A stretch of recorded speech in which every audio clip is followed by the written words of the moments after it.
안녕하세요. 가족이란 이름이 참 아픈 40대 남자입니다. 물론 제게도 지금은 소중한 가족이 남아있긴 하지만 제 가족이었던 사람들은 대부분 제게 아픈 상처를 주었어요. 저를 외면하거나 너무 일찍 제 곁을 떠나가거나 함으로 인해 말이죠. 그중 가장 가슴 아프게 떠나보내야 했던 사람이 있었는데요. 그 사람은 제 아내였습니다. 아직도 떠올리면 가슴이 먹먹해지는 아내와의 인연과 제 인생에 몰아쳤던 폭풍에 대해 조심스레 이야기를 해보려고 해요. 저는 불우하고 소란스러웠던 가정에서 자랐습니다. 저희 부모님은 맞벌이를 하며 저와 남동생, 여동생을 낳고 키우셨는데요. 어떻게 자식을 셋이나 낳았나 싶을 정도로 두 분은 사이가 안 좋으셨습니다. 그런 부모님은 제가 13살 때 결국 갈라서셨어요. 저만 어머니 쪽에 남고 동생들은 아버지가 데려가셨죠. 아버진 제가 유독 어머니 얼굴을 빼닮았다며 원래도 절 별로 안 좋아하셨었거든요. 어머닌 저조차도 맞기 싫어하셨는데 아버지가 데려가지 않는 바람에 하는 수 없이 절 맞게 됐다고 매일 투덜대셨죠. 이혼 후 아버진 제게 한 번도 연락한 적이 없으셨어요. 그땐 지금처럼 휴대폰이 보편화된 시대도 아니었기에 저는 동생들과도 자연스레 멀어졌죠. 아버진 이혼한 이듬해에 재혼을 하셨는데 그 뒤로 해외 이민까지 가시며 저와 완전히 인연이 끊겼습니다. 나중에 18살 때 친할아버지가 돌아가시며 전 장례식장에서 오랜만에 아버지와 동생들을 볼 수 있었어요. 아버지, 안녕하세요. 어?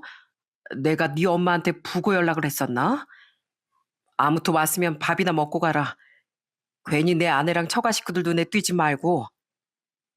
당시 어머니 또한 재혼을 하셨었기에 장례식장엔 저 혼자 갔습니다. 어머니가 재혼하며 절 외할머니께 맡겨버리셔서 당시 전 많이 외로웠거든요. 원래도 어머닌 제게 관심이 없긴 하셨지만요. 그래서 아버지와 동생들이 보고 싶은 마음에 찾아갔던 건데 아버진 별로 절 반가워하지 않으시더라고요. 동생들도 제가 어색한지 곁으로 잘 오지도 않고 고갯짓으로 인사를 나눈 게 전부였죠. 분명 장례식장의 사람들은 북적거리고 있었는데 세상에 저 혼자 떨어진 듯 너무 고독하고 외로웠어요.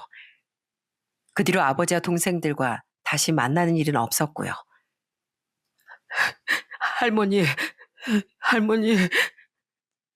제가 16살 때 재혼한 어머니는 절 종종 자기 인생의 방해꾼이라고 부르셨었어요. 저 때문에 새 출발하기가 어렵다면서요. 그러다 겨우 재혼할 남자를 만나자 더는 자기 인생의 방해꾼이 되지 말라며 절 외할머니께 맡겨버렸던 거죠. 그 뒤로 어머니는 1년에 한 번도 저를 잘 찾아오지 않았었는데요. 그나마 절 아껴주셨던 분이 바로 외할머니였습니다. 하지만 그런 외할머니마저도 제가 대학교 2학년 때 병환으로 세상을 떠나시고 말았어요. 저를 유일하게 위해줬던 한 사람의 가족이 떠나버린 거죠. 너도 이제 다 컸는데 부모 손길 필요하다고 할 나이는 아니잖아. 어머닌 혹시라도 제가 자신에게 기대기라도 할까봐 바로 그렇게 선을 그으시더군요. 명절에도 새 남편과 시댁에서 싫어한다며 오지도 말고 연락할 필요도 없다고 하면서요. 그렇게 전 혼자 살기 시작했고 학비도 휴학까지 하며 혼자 벌어서 겨우 대학을 졸업했습니다. 그렇게 전 부모가 두 분 다 살아는 있었지만 외톨이로서 살아왔죠. 그런 전 언젠가 꼭 행복한 가정을 꾸리고 싶다는 간절한 소망을 가지고 있었어요. 저는 30대 초반의 나이에 결혼했습니다. 당시 전 다니던 직장을 나와 고깃집을 운영하고 있었는데 가게가 안정적으로 자리를 잡자마자 여자친구한테 청혼을 했던 거죠. 오랫동안 연애를 했던 사이인 만큼 이 사람과 함께라면 평생 행복할 수 있을 거라 믿음이 있었거든요. 연애 시절부터 배워왔던 장인 장모님도 정말 좋은 분이셨고요. 어머니, 저 결혼해요. 그래도 결혼할 때 어머니에게만은 연락을 했었는데요. 어머니는 축하하지만 바빠서 결혼식장은 못 가겠다고 하시더라고요. 뭔가를 바란 건 아니었지만 정말 씁쓸했습니다. 그랬기에 전 제 가족이 되어주기로 한 아내와 장인 장모님께 결혼 후 더 잘하며 살게 됐죠. 겨우 얻은 제 가족이 너무 소중했으니까요. 아내와 제 사이에선 보물과도 같은 저희 아들도 하나 태어났습니다. 아내와 장인 장모님도 소중했지만 제 피가 섞인 유일한 가족이 생겼다고 생각하니 너무 감격스럽더라고요. 그래서 아들을 낳은 뒤로 더욱 열심히 살았던 것 같아요. 아들에게만큼은 저와 다른 행복한 삶을 안겨주고 싶었거든요. 그런데 열심히 사는 것과 운이 따라주는 건 별개 일이더라고요. 진짜 좀 더 열심히 했어야지. 이제 우리 세 식구 뭐 먹고 살라고? 내 월급도 쥐꼬리만 한데. 아들이 5살 때 주변 상권 문제와 불경기가 겹쳐 제 가게는 망하고 말았습니다. 아낸 그런절 위로해주긴커녕 무책임한 가장이라고 원망을 하더라고요. 사실 가게가 어려워지며 아내와는 계속 다툼이 잦아졌어요. 무슨 일이 있어도 내 편이 되어줄 거라 믿었던 사람이건만 아낸 자꾸만 다른 집 남편들의 벌이와 제 벌이를 비교해가며 저를 비난했거든요. 저도 어떻게든 잘 살아보려고 발버둥을 치고 있었는데 너무 서운했었죠. 결국 제 가게가 망한 직후 아내는 아들을 두고 절 떠나가더군요. 내가 원래는 당신 부모님 참 나쁜 사람들이라고 비난했었잖아. 근데 막상 좀 살아보니까 이젠 두 분 입장 이해돼. 내 자식이어도 내가 힘들면 정이 안 갈 수 있더라고. 난 의리 같은 것 때문에 별로 고생하고 싶지도 않고 당신보다 더 잘나고 좋은 남자도 만나고 싶어. 나 아직 젊잖아. 그러니까 구질구질하게 굴지 말고 깔끔하게 갈라서자. 재산 분할도 애 양육비 일시불 명목으로 내가 많이 양보할게. 어차피 가진 것도 별로 없지만. 그토록 믿었던 사람이었건만 배신감과 상처는 어마어마했습니다. 아무리 다툼이 잦았다고 한들 우리 사이엔 의리가 있다고 생각했으니까요. 제가 잘할 땐 우리 아들, 우리 사이 하셨던 장인 장모님도 결국 팔은 안으로 굽으시더군요. 자네가 우리한테 잘한 거야 알고 있지. 근데 우리도 우리 딸 행복이 먼저지 않겠나. 그렇게 모두가 떠나가고 제 곁엔 5살 배기 아들만 남게 됐어요. 그 뒤 전처의 소식은 한 번 정도 들었는데요. 전처는 재혼했다가 1년도 안 돼 또 결혼 생활에 실패를 했다고 하더라고요. 그렇게 의리 없는 사람이 제대로 된 가정을 꾸릴 수 없게 된 건 어찌 보면 당연하다는 생각이 들었죠. 윤수야, 아빠 오늘도 일 열심히 하고 올게. 오늘도 선생님 말씀 잘 듣고 있어. 알겠지? 다녀오세요, 아빠. 이혼 후 전 아들을 위해 어떻게든 힘을 내서 살아갔습니다. 예전 회사를 다닐 때부터 절 아껴주셨던 상사분께서 제게 괜찮은 곳을 연결해 주신 덕에 다행히 전 직장을 구할 수 있었죠. 저는 새 직장에서 멀지 않은 곳으로 이사를 하며 아들 또한 새 어린이집에 보냈습니다. 그곳은 규모가 그리 크진 않은 곳이었는데 알아본 곳 중 가장 평이 좋은 곳이었어요. 실제로 아이를 보내보니 원장님도 선생님들도 알아본 대로 정말 좋은 분들이었고요. 오셨어요, 윤사 아버님? 죄송합니다, 선생님. 정말 죄송해요. 저희 회사가 요즘 눈코 뜰 새 없이 너무 바빠서요. 매번 저 때문에 퇴근이 늦어지셔서 어떡해요. 죄송합니다. 괜찮아요. 일부러 그러신 것도 아니잖아요. 아들이 다니던 어린이집은 6세부터 7세 아이들은 한꺼번에 혼합반으로 배정되었습니다. 규모가 작은 어린이집은 그렇게 혼합반으로 운영을 많이 한다고 하더라고요. 저희 아들도 6살이 되며 혼합반에 다니게 되었는데요. 그때 만난 담임 선생님은 그 어린이집에서 최고로 좋은 분이었죠. 당시 제가 다니던 회사는 점점 몸집을 불리며 업무도 늘어났었거든요. 그래서 야근이 잦아진 탓에 전 아이를 늦게 데리러 가는 날이 많아졌어요. 저는 거의 대부분의 나날 동안 아이를 가장 늦게 데리러 갔던 지각쟁이 학부모였죠. 그런데도 선생님은 인상 한번 찌푸리지 않고 절 이해해 주시더라고요. 이게 뭐야, 윤수야? 선생님이 만들어주신 내 친구예요. 선생님이 외롭지 말라고 저한테 오리 친구 만들어주셨어요. 전 선생님이 너무 좋아요. 아들은 그런 선생님을 정말 좋아했어요. 한 번은 선생님께서 만들어주신 친구라며 아들은 종이로 오려서 만들어진 오리를 보여줬어요. 색연필로 그려놓은 오리의 눈, 코, 입이 너무 귀여웠죠. 선생님은 늘 어린이집에 가장 늦게까지 남아 쓸쓸해하던 저희 아들을 위해 그런 따뜻한 배려를 나눠주신 좋은 분이었답니다. 선생님, 죄송합니다. 우리 윤수 저 많이 기다리고 있죠? 빨리 갈게요. 아니에요. 천천히 오세요. 사고 나요. 그리고 윤수 제가 방금 재웠어요. 잘 자고 있으니까 걱정 마세요. 한 번은 늦어도 너무 늦게 아이를 데리러 간 적이 있었는데요. 급하게 어린이집에 도착해 보니 노랫소리가 흘러나오고 있더라고요. 무슨 소린가 싶어 조심스레 들어가 봤더니 선생님이 잠든 저희 아이의 등을 토닥이며 자장가를 불러주고 계시더라고요. 선생님도 아이 옆에 함께 누워서 말이죠. 선생님, 오셨어요?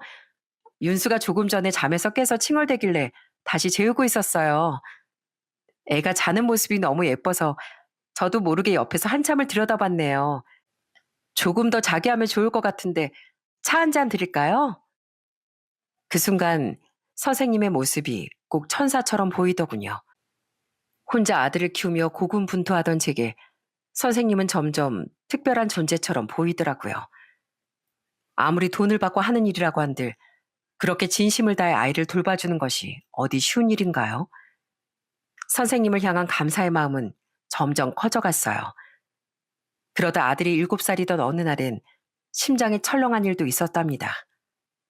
선생님, 우리 윤수한테 무슨 일이 있나요? 제가 회의하느라 전화 주신 걸 몰랐네요. 무슨 일이시길래 전화를 5통씩이나. 윤수가 열이 펄펄 나서 급하게 응급실 데리고 왔어요. 지금은 수액 맞고 좀 가라앉았는데 걱정돼서 계속 옆에서 지켜보고 있는 중이에요. 그날 아들은 새벽부터 열이 좀 있고 애도 아프다고 칭얼댔었어요. 그런데 그날은 제가 중요한 회의에 미팅까지 있어 회사를 도저히 쉴 수가 없는 날이었습니다. 그래서 우선 급한 대로 약을 먹였는데 애가 좀 괜찮아지더라고요. 그렇게 안심하고 애를 등원시켰는데 그런 사달이 났던 겁니다. 다행히 아들은 큰 이상은 없었습니다. 아들이 괜찮아진 모습을 보자 그제야 전 선생님께 감사하다는 인사를 전했죠. 다른 애들도 돌보셔야 하는데 죄송해서 어떡하죠? 아니에요. 다행히 보조 선생님께서 오늘은 저 대신 늦게까지 아이들 돌봐주기로 하셨거든요. 애가 아픈데 어떻게 애만 혼자 병원에 두고 갈 수 있었겠어요. 많이 놀라셨죠? 그 와중에도 제 걱정부터 해주시는 모습이 정말 따뜻하게 느껴졌어요. 그런 선생님 덕분에 저희 아들은 따뜻했던 어린이집 생활을 마치고 초등학생이 될 수 있었어요. 그쯤엔 회사 일도 많이 한가해졌고 아이의 방과 후엔 돌봄 교실을 보낼 수도 있었기에 정말 다행이었죠. 저는 아들이 어린이집 졸업 후 너무 감사한 마음에 선생님께 식사를 대접해드렸습니다. 선생님, 2년 동안 정말 감사했습니다. 선생님 아니었으면 전 회사를 그만두기라도 해야 했을 거예요. 아니에요. 당연한 일을 한 건데요, 뭘. 그리고 사실 이러면 안 되는 건데 저도 윤수한텐 왜인지 애정이 좀 더 가더라고요. 아빠, 난 선생님이 우리 엄마 해주셨으면 좋겠어. 선생님 같은 엄마 있으면 정말 좋을 텐데. 그날 아들의 해맑은 말에 선생님도 저도 얼굴이 붉어졌습니다. 사실 전 선생님께 호감을 가지고 있었는데 너무 감사하게도 선생님 또한 제게 마음이 있으셨던 거예요. 그날이 계기가 되어 저와 선생님은 좋은 인연으로 발전할 수 있었어요. 사실 전 애 아빠라 선뜻 용기를 내지 못했었는데 선생님께서 먼저 제게 손을 내밀어 주시더라고요. 그렇게 저는 다시 한번 사람에게 마음을 열게 됐어요. 여자친구는 연애하는 내내 저만큼 저희 아들 잘 챙겨주었습니다. 제가 퇴근이 늦고 자신이 퇴근이 빨랐을 땐 저 대신 저희 아들 저녁을 챙겨주기도 하고 저희 아들의 저녁도 사주거나 저희 집에 와서 차려주기까지 했죠. 또 여자친구는 제 과거와 가정사에 대해 들었을 땐 무슨 슬픈 영화를 본 사람처럼 펑펑 울기도 했어요. 경준 씨 너무 힘들었겠다. 너무 불쌍해. 혼자서 많이 힘들었지? 걱정하지 마. 난 경준 씨도 윤수도 절대 안 떠날 거야. 내가 경준 씨랑 우리 윤수 평생 옆에서 지켜줄 거야. 평생? 그런 말 잘못하면 나한테 코 깨인다. 난 지금은 괜찮으니까 울지 마. 난 경준 씨가 나 자신만큼 소중해. 아니, 그거보다 더 소중해. 그래서 경준 씨 인생이 너무 가슴 아프고 더 슬퍼. 코 꿰. 빨리 꿰. 그래야 나 빨리 이 집에서 윤수 엄마로 살지. 저를 자기 자신보다 소중한 사람이라고 말해주던 여자친구의 말이 얼마나 가슴을 뭉클하게 만들던지요. 그런 여자친구로 인해 전 가족과 전초로 인한 상처를 많이 위로받을 수 있었죠. 여자친구는 저와 결혼하고 싶어 했는데요. 차마 전 입이 안 떨어지더라고요. 천사 같은 여자친구에게 과거와 아이까지 있는 제가 너무 부족하게 느껴졌거든요. 연애는 하고 있었지만 여자친구에 대한 마음이 깊어도 너무 깊어지다 보니 오히려 청혼하는 것이 미안하더라고요. 그런 제게 연애한 지 1년 뒤쯤 먼저 청혼을 해준 건 여자친구였습니다. 경준 씨, 나 우리 윤수 더 크기 전에 윤수한테 선생님 말고 엄마 해주고 싶어. 그게 윤수도 더 빨리 안정될 수 있는 길일 거야. 경준 씨가 왜 망설이고 있는지 나 알고 있는데 난 경준 씨가 윤수 아빠라서 더 좋다고 생각해. 경준 씨만큼 난 윤수도 너무 사랑하니까. 난 결혼하면 최고의 남편에 최고의 아들까지 얻은 행운아가 되는 거야. 그러니까 우리 이만 결혼하자. 어? 난 윤수 친엄마랑 달라. 난 평생 경준 씨 옆에 있을 거야. 이런 좋은 사람을 만났다는 것이 제 인생의 가장 큰 행운처럼 느껴지더군요. 너무 고마운 마음에 전 여자친구를 안고 눈물을 뚝뚝 흘렸죠. 그렇게 우린 결혼을 약속했고 결혼식은 작게 올리기로 했습니다. 여자친구가, 아니, 새 아내가 결혼식보단 신혼여행에 더 투자를 하고 싶어 했거든요. 우리 세 식구가 처음으로 떠나는 해외여행이라면서요. 그리고 전 새 장인 장모에게도 인사를 드리게 됐는데요. 첫 만남부터 솔직히 두 분의 인상은 정말 좋지 않았습니다. 뭐 먹을 텐가? 우리가 일하느라 좀 왔다 갔다 해야 될 것 같은데 괜찮지? 우리는 어묵탕도 맛있고 노가리도 맛있어. 장인 장모는 함께 작은 호프집을 운영하고 있었어요. 그런데 제가 인사를 드린다고 했더니 자신들의 가게로 오라고 부르더라고요. 솔직히 너무 당황스러웠죠. 아내는 제게 그 말을 전하면서도 민망하고 미안해서 어쩔 줄을 모르더라고요. 그렇게 우선 장인 장모의 술집에 가서 저는 어묵탕과 노가리를 대접받았습니다. 그리고 절 훑어보던 장모의 말 또한 무례하기 짝이 없었죠. 집안도 엉망이고 직장도 고만고만한 것을 보니 뭐 집불도 없겠네. 모아둔 돈도 별로 없고. 근데 자넨 재혼이고 우리 딸은 초혼이니까 우리가 손해보는 장사 아닌가. 우리한테 한 2천만 원 주게. 그럼 우리가 이 결혼 허락해 주겠네. 그래, 2천만 원이면 우리가 싸게 부른 거지. 기가 막히더라고요. 장모는 숨쉬듯 무례함을 내뱉더니 제게 돈까지 요구하더라고요. 심지어 장인이란 사람도 옆에서 그런 장모의 말에 고개를 끄덕이며 동조를 했고요. 너무 기가 막혀서 입을 떡 벌렸던 저 대신 아내가 옆에서 화를 냈어요. 지금 뭐 하는 거예요? 딸 가지고 장사하세요? 그리고 집불도 없긴 저도 마찬가지인데 왜 말을 그렇게 하세요? 이런 식으로 하실 거면 그냥 갈게요, 저희. 아유, 알았어. 아유, 앉아. 가족들 사이에 말도 뭐 가려서 해야 되니? 뭐 아무튼 결혼한다 이거지? 우린 보태줄 돈 없으니까 행여나 뭐 바랄 생각은 하지도 말게. 그냥 가려는 우릴 장모가 설렁설렁 붙잡긴 하더군요. 그렇게 두 사람의 첫인상은 최악이었습니다.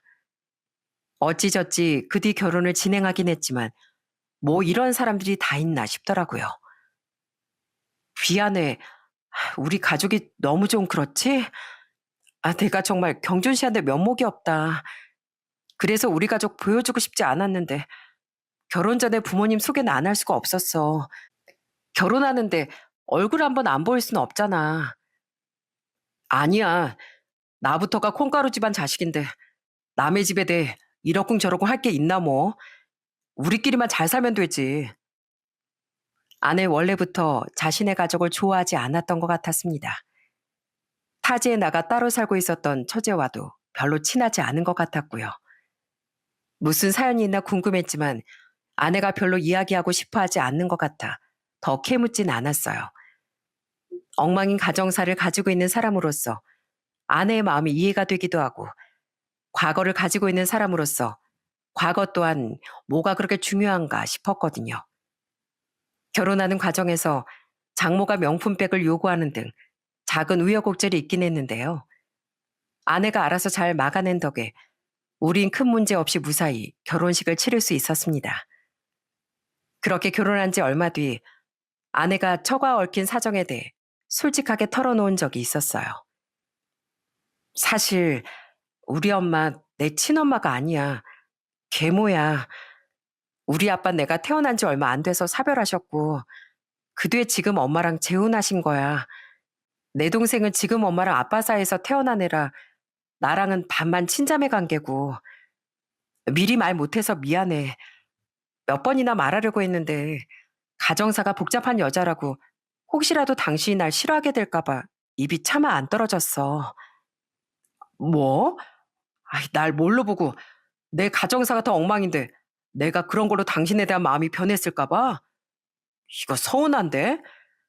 그럼 그래서 처가 식구들이랑 안 친했던 거야? 꼭 그렇다기보단 어리저부터 엄마가 나랑 동생을 엄청 차별 대우하셨거든. 난 돈 없다고 맨날 헌옷만 입히고 내 입에 들어가는 밥도 아까워했는데 동생은 부잣집 딸 부럽지 않게 잘해주면서 키우셨어. 아빤 처음엔 그래도 날 위해 주셨는데 점점 엄마처럼 나한텐 관심도 안 가지시더라고. 그래도 난 부모 애정에 굶주려서 계속 두 분께 예쁨 받고 싶어 했었지. 참 속도 없었다고 생각하지? 가슴이 아프더라고요. 그러니까 아내는 처가에서 굉장히 부당한 대우를 받고 자랐던 거예요. 그런데 워낙 정이 많은 사람이었기에 그런 환경 속에서도 부모의 애정을 갈구했던 거죠. 그 말을 듣는데 헛된 미련을 가지고 할아버지의 장례식장에 찾아갔던 과거의 제가 떠올랐습니다. 저는 아내를 꼭 안아주며 말했어요. 아니, 나도 그 마음 잘 알아. 어린애들한테 애정에 대한 허기가 얼마나 큰지. 당신 많이 힘들었겠다. 그렇게 말해줘서 고마워. 윤슬 보니까 많이 외롭게 자란 내 어린 시절이 떠오르더라고.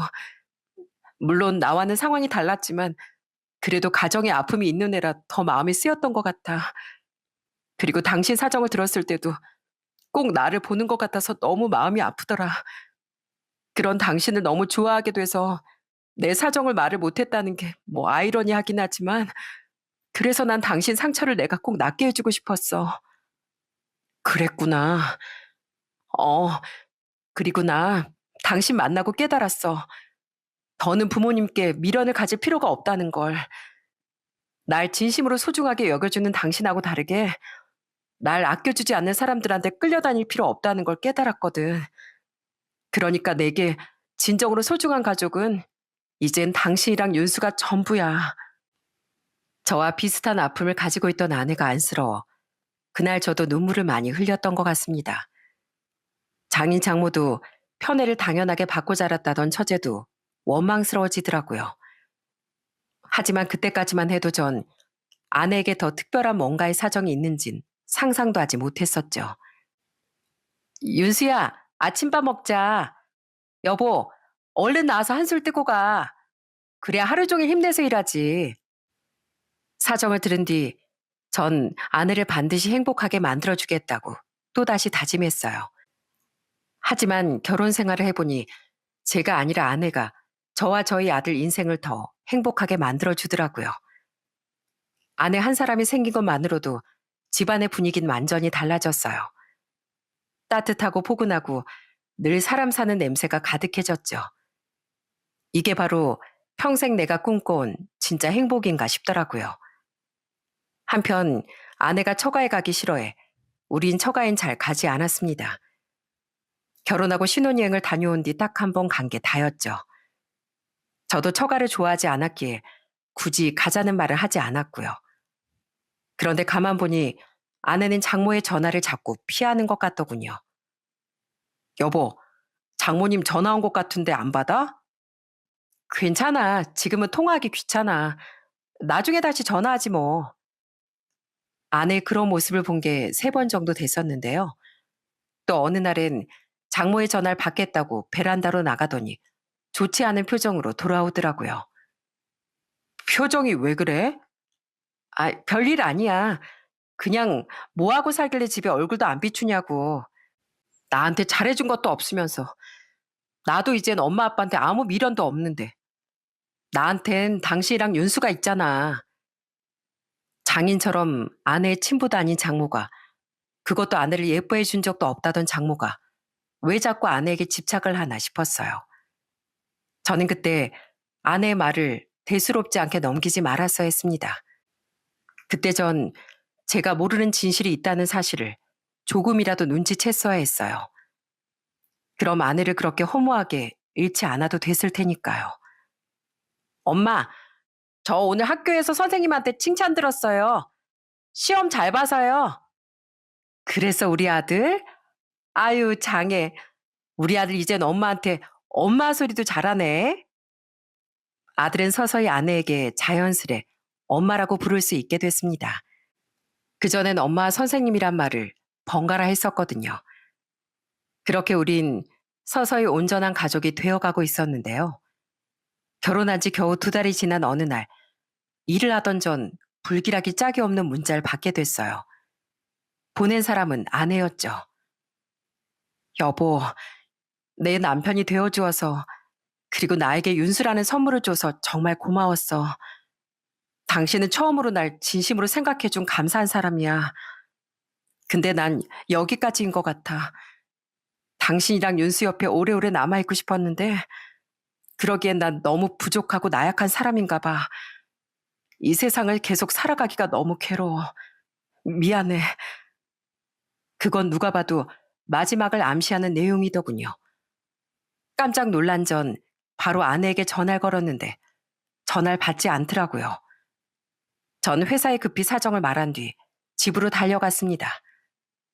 그날 아내는 컨디션이 별로 좋지 않다며 휴가를 썼었거든요. 그리고 집에 도착한 전 엄청난 절망감에 휩싸이고 말았어요. 여보, 대체 왜? 아내는 이미 스스로 생을 마감한 뒤였더군요. 아내 옆엔 유서로 보이는 편지 한 장이 놓여 있었고요. 저는 그 유서를 읽을 겨를도 없이 바로 구급차를 불러 아내를 응급실로 데려갔습니다.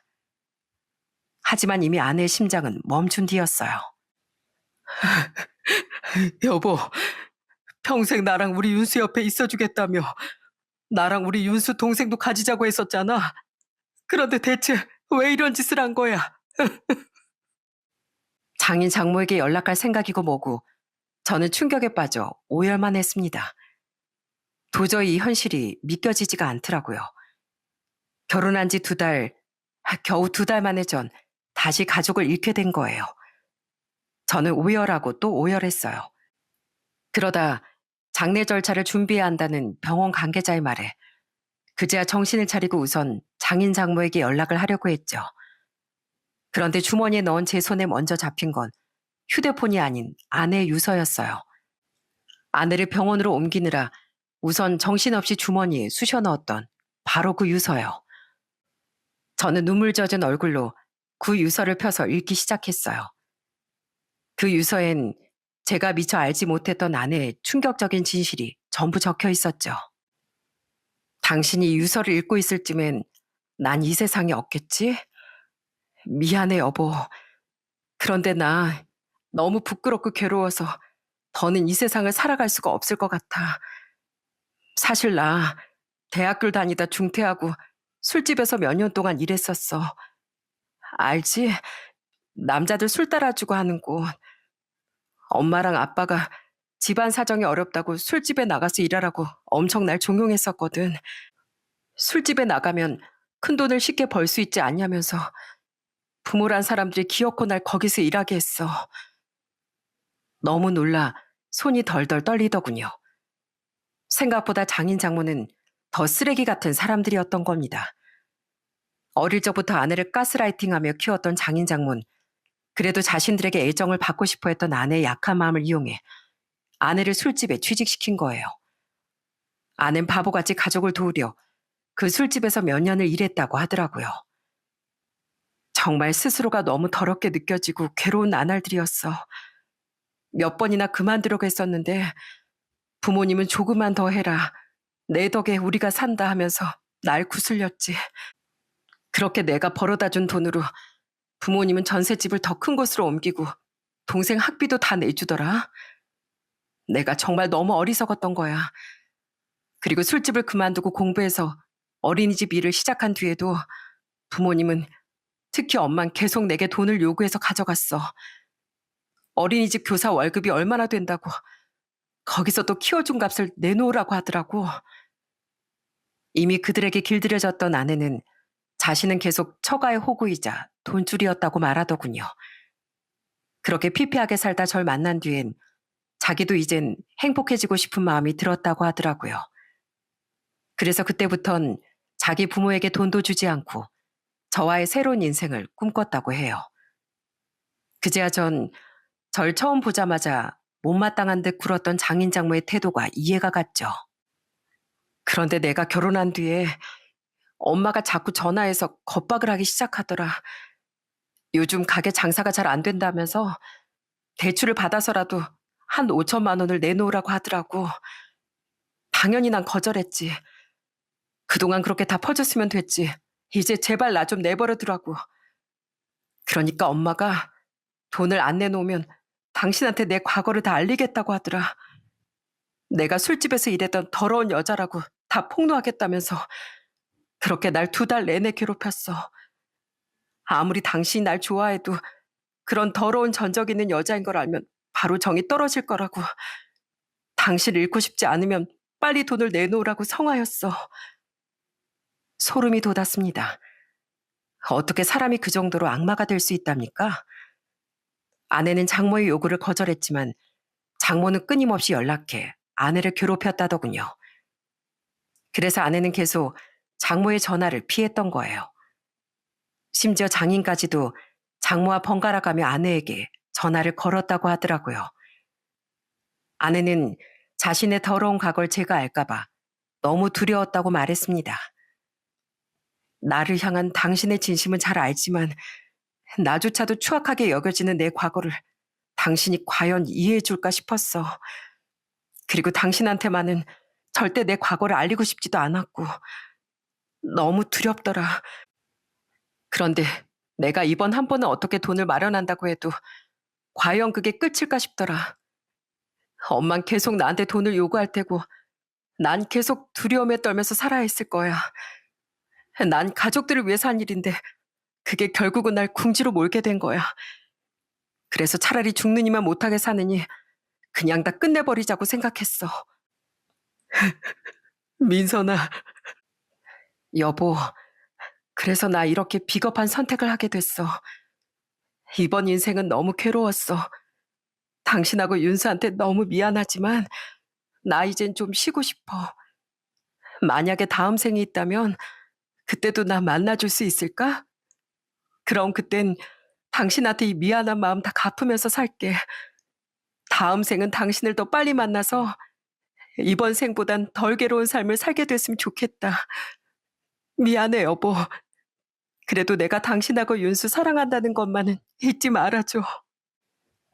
편지를 읽는 내내 저는 민선아 민선아하고 목 놓아 부르며 울부짖었습니다. 아내의 삶이 너무 처참하고 가슴 아팠어요. 이걸 왜 진즉 내가 몰라줬을까? 혼자 얼마나 괴로웠으면 그런 선택까지 했을까 싶어 너무 고통스럽더라고요. 아내는 스스로 목숨을 버렸지만 사실은 장인 장모가 벼랑 끝으로 내몬 거나 다름없었던 겁니다. 저는 바로 장모에게 전화를 걸어 악을 퍼부었어요. 이 악마 같은 여자야. 당신이 민선이 겁박했지? 내 아내가 스스로 자기 삶을 마감했어. 당신들이 그렇게 만든 거야. 뭐, 뭐? 민선이가 죽었다고? 그래. 당신들은 내 아내 장례식에 올 자격도 없어. 내가 당신들 절대 가만히 안 놔둘 거야. 내가 당신들 인생 다 무너뜨려 버릴 거야. 두고 봐. 뜻밖의 소식에 장모는 당황한 눈치더군요. 저는 그런 장모에게 고래고래 소리를 지른 뒤 전화를 끊었습니다. 그 뒤 장인에게서 전화가 걸려왔지만 저는 받지 않았어요. 장인은 아내의 장례식장이 어딘지 물었지만 전 답장도 하지 않았죠. 아내 장례식에 낯짝을 들이밀 자격도 없는 인간들이었으니까요. 엄마, 엄마. 미안하다, 윤수야. 아빠가 다 미안하다. 아빠가 엄마를 지키지 못했어. 아내를 많이 좋아했던 아들은 장례식장에서 서럽게 흐느꼈습니다. 그런데 기어코 그곳을 어떻게 알아냈는지 장례식장으로 장인과 장모가 찾아왔더군요. 그리고 그들은 슬픈 기색 하나 없이 제게 기가 막힌 요구를 하더라고요. 자넨 아직 우리 민선이랑 결혼한 지 2달밖에 안 됐지 않나? 사실상 민선이의 유족은 자네가 아닌 우리 아닌가? 그러니까 민선이 앞으로 되어있는 재산은 우리한테 내놔. 걔 앞으로 된 적금 같은 거라도 있을 거 아니야? 장인 장모는 얼마 되지도 않았던 아내의 적금을 내놓으라고 그곳까지 찾아왔던 겁니다. 진짜 사람인가 싶더라고요. 저는 표독스럽게 제게 따지고 들었던 장모에게 조문객들을 위해 상주 도우미 이모님이 퍼서 올려놨던 뜨거운 육개장을 집어던져 버렸어요. 아유, 자네 돌았나? 어? 내 아내가 세상을 떠났는데 내가 제정신이겠어? 어떻게 자식이 죽었는데 슬퍼하는 척도 안 하고 돈만 요구해. 하늘이 무섭지도 않아? 돈? 절대 못 줘. 내가 그 돈 다 기부하는 한이 있어도 당신들한텐 절대 안 줘. 진짜 기가 막혀서 원.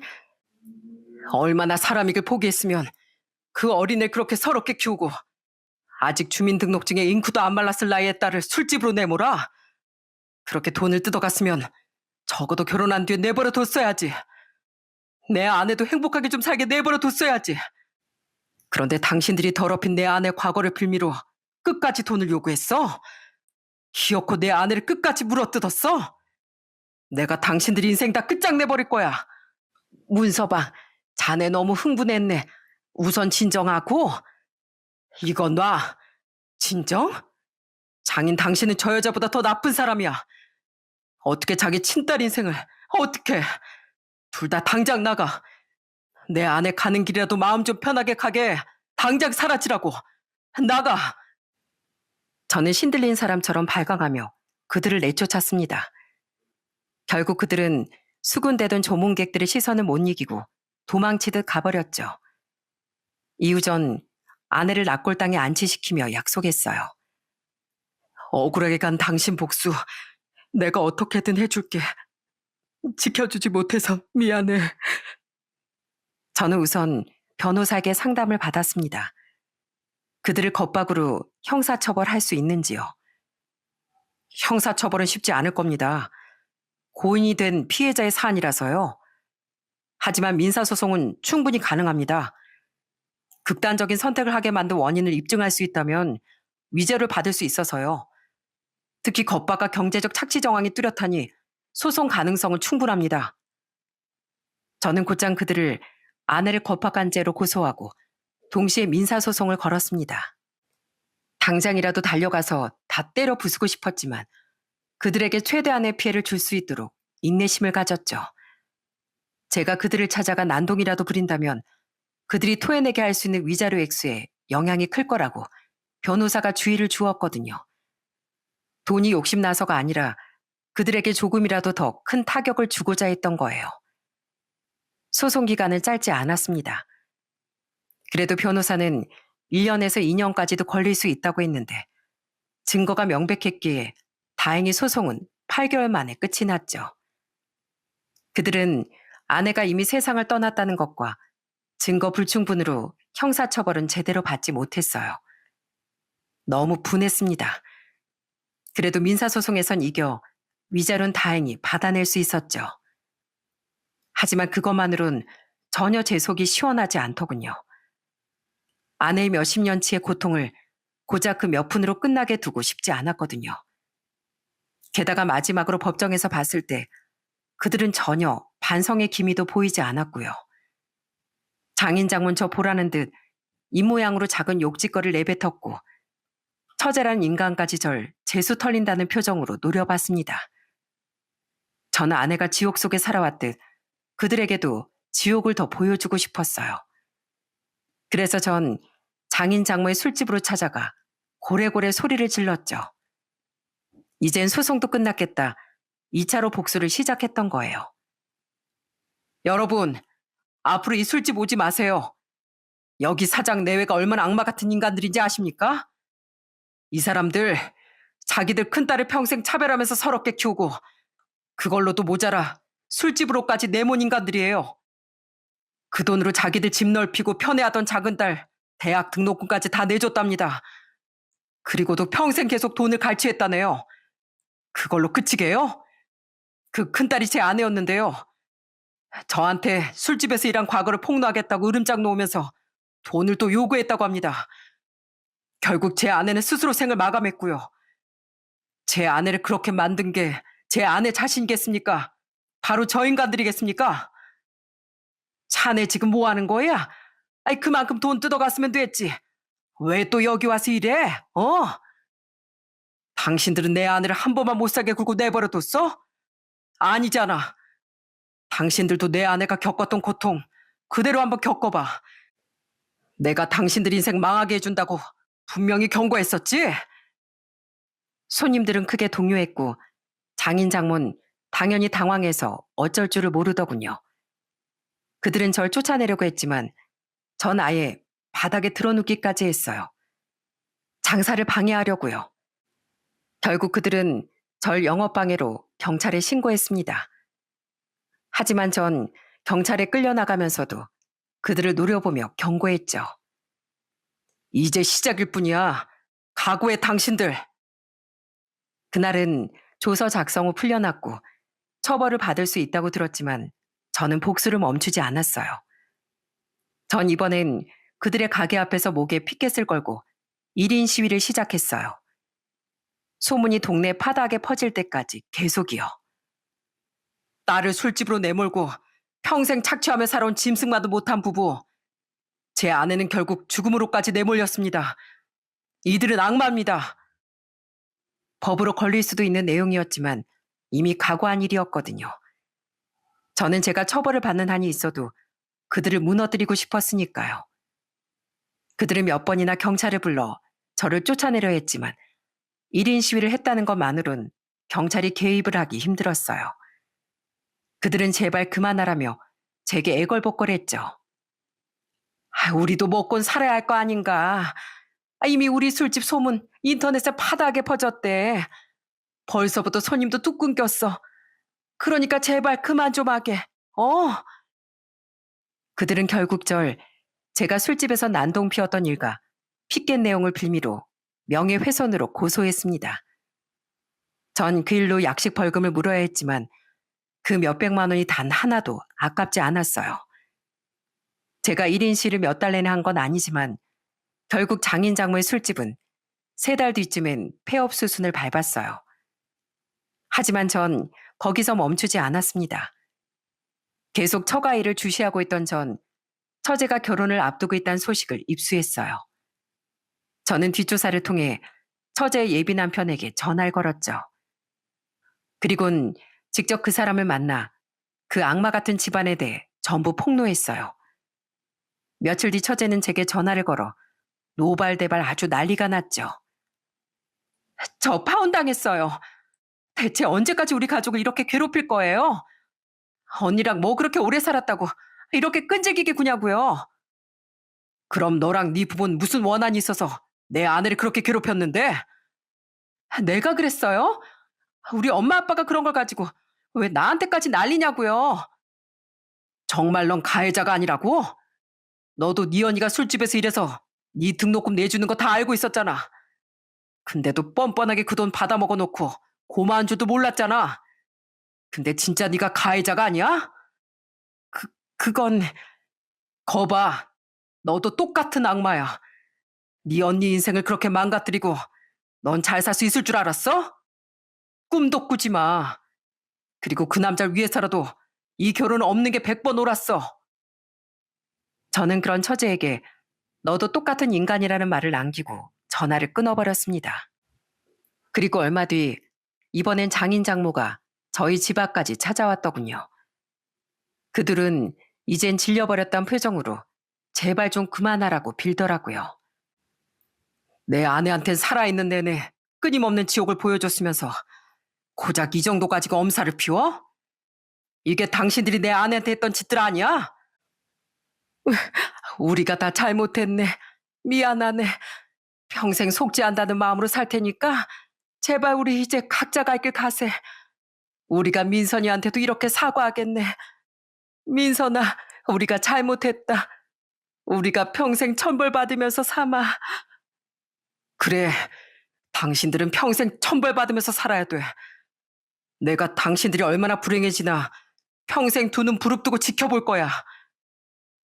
그들은 무릎까지 꿇고 빌더니 하늘에 대고 제 아내까지 불러댔습니다. 저는 그럼 그들을 무시하고 끝까지 악담을 남긴 채 지나쳤죠.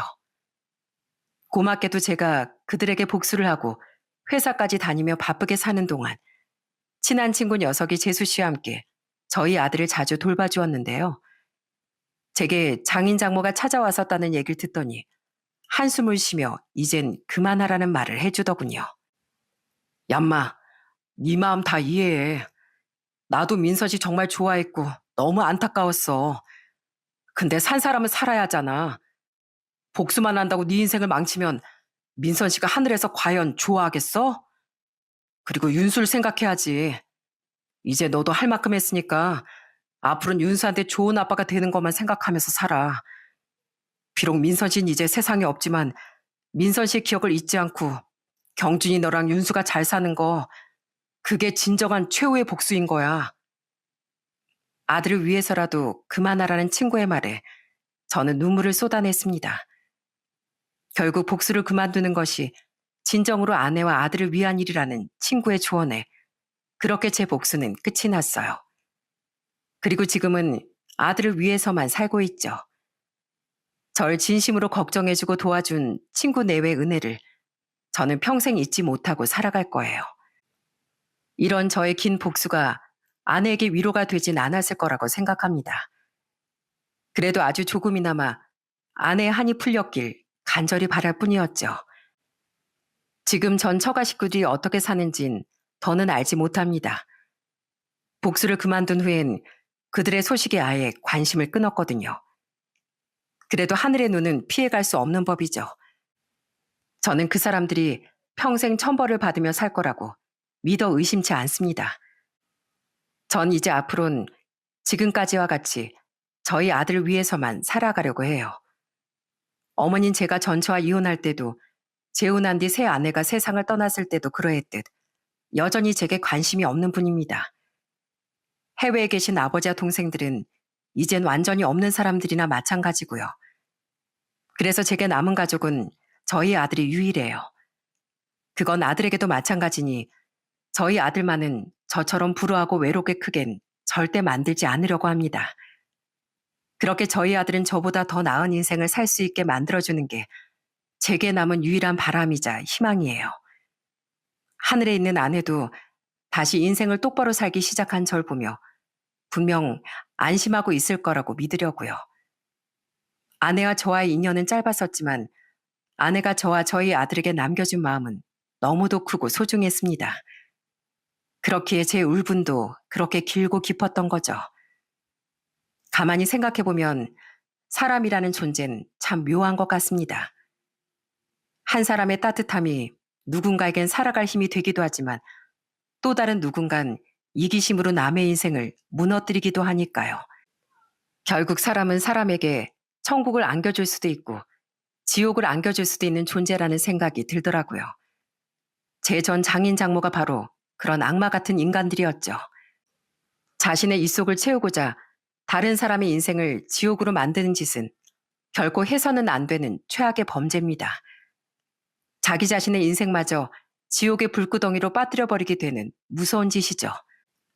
그러니 제발 후환이 두려워서라도 제 전 장인 장모와 같은 악마 같은 인간들은 모두 사라졌으면 좋겠습니다.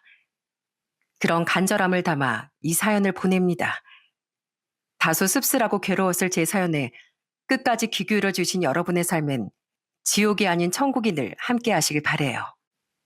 지금까지 들어주셔서 정말 감사합니다.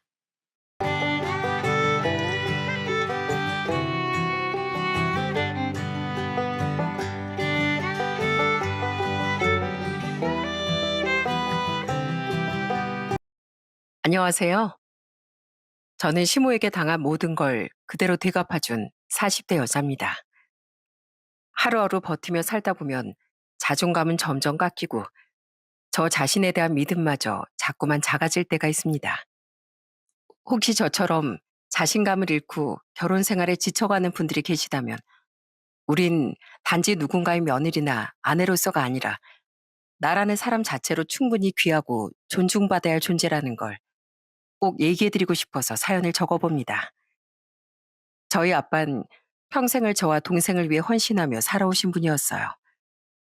아빤 젊은 시절 운동선수 출신이었을 만큼 큰 키와 다부진 체격을 지니셨죠. 그런 아빠가 자식들을 키우기 위해 평생 택시 운전대를 잡으셨다는 사실은 지금 돌이켜봐도 참 뭉클한 기억으로 남아 있습니다. 우리 똥강아지들 오늘 하루도 잘 보냈어? 아빠가 뭘 사왔게? 맞춰봐라. 아빠 다녀오셨어요? 근데 이 맛있는 냄새는 통닭! 통닭 맞죠? 와, 아빠 통닭 사오셨어요? 아빤 종일 도로 위를 달리다 늦은 밤 퇴근하시면 피곤한 몸을 이끌고 시장에서 통닭 한 마리라도 꼭 사오셨습니다. 피곤이 가득 담긴 얼굴로 닭다리살을 하나하나 찢어주시던 아빠의 행복한 얼굴이 아직도 눈앞에 선합니다. 하지만 이런 아빠와는 다르게 엄마는 늘 가난함에 예민하고 불만이 많은 분이었어요. 아휴, 이놈의 집구석. 지겨워 죽겠네, 지겨워 죽겠어. 다들 남편 잘 만나서 호강하고 살 때 나만 이 고생을 하고 사네. 내가 진짜 이 고생을 하려고 결혼하고 자식 낳았나 몰라. 엄만 특히 아버지 월급 전주만 되면 한껏 예민해져서 온갖 짜증을 다 부리곤 했습니다. 저희 자매는 엄마의 신경을 건들지 않기 위해 얼마나 눈치를 보고 살았는지 모릅니다. 어쩌다 준비물을 사려고 돈 달라고 얘기라도 꺼냈다간 그날 하루 종일 엄마의 짜증을 고스란히 감당해야 했습니다. 넌 돈 달라는 소리밖에 못해? 엄마가 돈 찍어내는 기계야? 돈은 네 아빠 보고 달라고 해야지. 나만 보면 돈, 돈, 돈. 자식이라고 낳아봤자 부모를 누르면 돈 나오는 ATM 기계로 알지? 물론 엄마의 기분을 이해하지 못하는 건 아니었어요. 저희 아빠가 워낙 짠돌이라서 엄마 입장에선 늘 빠듯한 생활비에 숨 막힐 수밖에 없었겠죠. 아빠는 엄마에게 늘 가계부를 쓰게 했고 그걸 하나하나 검사하며 잔소리를 하셨거든요. 당신 또 요 앞에 마트 갔어? 거긴 비싸다고 몇 번을 말해. 길 건너서 조금만 걸어가면 식자재 할인마트 있는데 거기에 가라니까. 그런 게 하나하나 쌓여서 나중에 큰돈 되는 거야. 제발 잔소리 좀 그만해. 그러면 이렇게 더운데 장바구니를 이고 지고 그 멀리까지 가라는 거야? 그럴 거면 당신이 장 보고 요리하고 다 해. 내가 종일 허리 한번 못 펴고 운전하는 거 몰라? 집에서 살림하는 사람이 좀 아끼고 살면 좋잖아. 내가 뭐 못할 말 했어? 그렇게 해서 애들을 어떻게 키울래? 당신이 하도 힘들다 지친다. 잔소리 듣기 싫다고 하니까 경제권까지 다 줬잖아. 아빠의 말처럼 엄마가 경제권을 쥐고 있긴 했지만 아빠가 돈 쓰는 거 하나하나에 잔소리하니 엄만 명목상으로만 생활비를 맡았을 뿐 실상은 영수증 한 장까지 검토당하며 살아야 했습니다. 그러다 제가 초등학교 6학년쯤 됐을 무렵에 일이 하나 터지고 말았어요. 엄마에겐 큰오빠가 한 분 계셨어요. 외삼촌은 의류 사업을 크게 하시는 분이라 어릴 적 제 기억에도 굉장히 멋쟁이셨던 기억이 납니다. 외삼촌은 항상 멋진 정장을 입고 좋은 차를 타고 오셨고 명절이면 어김없이 용돈도 많이 챙겨주셨어요. 얘들아, 사람은 항상 옷차림을 신경 쓰고 꾸며야 한단다. 그게 남에게 가장 기억에 남는 첫인상이거든. 아무리 능력이 좋아도 지저분하게 하고 다니면 아무도 제대로 봐주질 않아. 그런데 그런 외삼촌은 어느 날 사업 자금이 급하게 필요하다며 엄마에게 전화를 걸어왔고 엄만 그때 아빠 몰래 생활비 통장에서 꽤 큰 돈을 외삼촌에게 건넨 거였습니다. 여기서 더 문제는 처음에 몇백만 원이었지만 자꾸만 부족하다며 추가로 돈을 부탁했고 엄만 계속 돈을 융통해 주었죠. 아빠는 그것도 모르고 그저 알뜰살뜰 돈을 모아 이사 갈 생각만 하고 있었습니다. 우리 딸들, 우리 내년엔 작은 아파트로 이사 갈 수 있을 것 같구나. 아파트로 가면 지금 집보다 훨씬 살기 좋을 거야. 너희들 방도 하나씩 만들어주고 말이야. 그땐 저희 지역이 지방이기도 했고 지금처럼 아파트 값이 엄청 비싸거나 하지 않았습니다. 그래도 아빤 저희 잠을 조금이라도 더 좋은 환경에서 살 수 있도록 열심히 일하셨어요. 늘 점심은 거르기 일쑤였고 비가 오나 눈이 오나 운전대를 잡으셨죠. 하지만 꼬리가 길면 밟힌다고 하나요? 결국 아빠도 외삼촌과 엄마의 비밀스런 동거를 눈치채고 말았습니다. 당신 이렇게 큰 돈을 어디다가 쓴 거야? 이체 명을 보니까 형님한테 보냈던데 혹시 형님께 돈 빌려줬어? 이렇게나 큰 돈을 상의도 없이? 엄마는 아빠의 추궁에 깜짝 놀라 말까지 더듬으며 변명을 늘어놓았어요. 그, 그게 오빠가 딱 2달만 쓰고 준다고 했어. 우리 오빠 어떤 사람인 줄 알잖아. 2달 뒤에 이자까지 쳐서 준다니까 우리한테는 오히려 이득이야. 하지만 외삼촌은 2달 뒤에도 반년 뒤에도 돈을 갚지 않았습니다. 오히려 점점 더 연락이 닿지 않았고 나중엔 잠수까지 타버렸죠. 그렇게 아예 잠적해버린 외삼촌 때문에 엄마 아빠의 싸움은 점점 더 잦아졌습니다. 하루도 부부싸움을 하지 않는 날이 없었어요.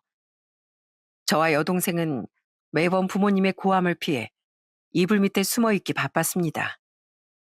하지만 그날 술에 취해 들어오신 아빤 결국 엄마에게 손찌검까지 하고 말았어요. 부모님의 사이는 도저히 회복될 수 없는 지경에 이르렀고요. 지금 나 때렸어? 나한테 당신 손 올린 거야? 당신 미쳤어? 내가 뭘 잘못했는데? 내가 오죽하면 이러냐? 내 속이 문드러져서 참을 수가 없어. 그 돈이 어떤 돈인데? 우리 맨날 사글세 빵만 전전하다가 드디어 내년에 집다운 집으로 이사 하나 했더니만 그 돈을 홀라당 빌려줘? 그 돈이 어떤 돈인데 그 돈이? 아빤 급기야 바닥에 주저앉아 꺼이꺼이 울기 시작했어요. 아빤 그날 이후 운전도 간두고 매일 술만 마셨습니다. 그러다 외삼촌의 사업은 결국 부도가 났고 엄마가 빌려줬던 돈마저 모두 물거품이 되어버렸죠. 이 난리가 난 게 불과 1년 사이 일이었지만 그 충격은 저희 가족 모두의 삶을 송두리째 바꿔놓기 충분했습니다. 그렇게 위태위태한 살얼음판을 걷던 저희 가족은 결국 산산조각이 나버렸네요. 어느 날 제가 학교에 갔다 돌아오니 방 안에 쪽지 하나가 놓여 있었습니다. 전 아직도 그날을 잊지 못합니다. 그날은 6월 16일, 막 더위가 시작되던 평범한 오후였어요. 방 안의 쪽지는 엄마가 저와 동생에게 남긴 마지막 메시지였죠. 내 딸 정은아, 민정아, 이 못난 엄마를 이해해다오. 엄만 더 이상 네 아빠 함께 살아갈 자신이 없어. 네 아빠 얼굴만 봐도 숨이 막히고 목소리를 들으면 손이 다 떨려와. 엄마가 능력이 없고 한심해서 너희를 아빠에게 맡기고 가는 걸 용서해라. 아빠 말 잘 듣고 잘 지내. 네 아빠가 그래도 딸들에겐 끔찍한 사람이니 서랍장 맨 위에 용돈 두고 가니까 그거 아빠한테 주지 말고 너희들이 맛있는 거 사 먹어. 부디 못난 엄마를 너무 미워하지 않길 바란다. 저는 쪽지를 읽고 너무나 큰 충격을 받았습니다. 엄만 쪽지와 함께 5만 원을 두고 갔더라고요.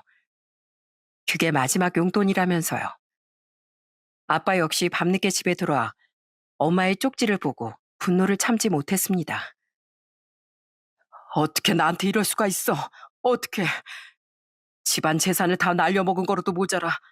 애들만 남겨두고 어딜 간 거야? 너희 엄마 당장 찾아와야 한다. 당장 찾아야 한다고.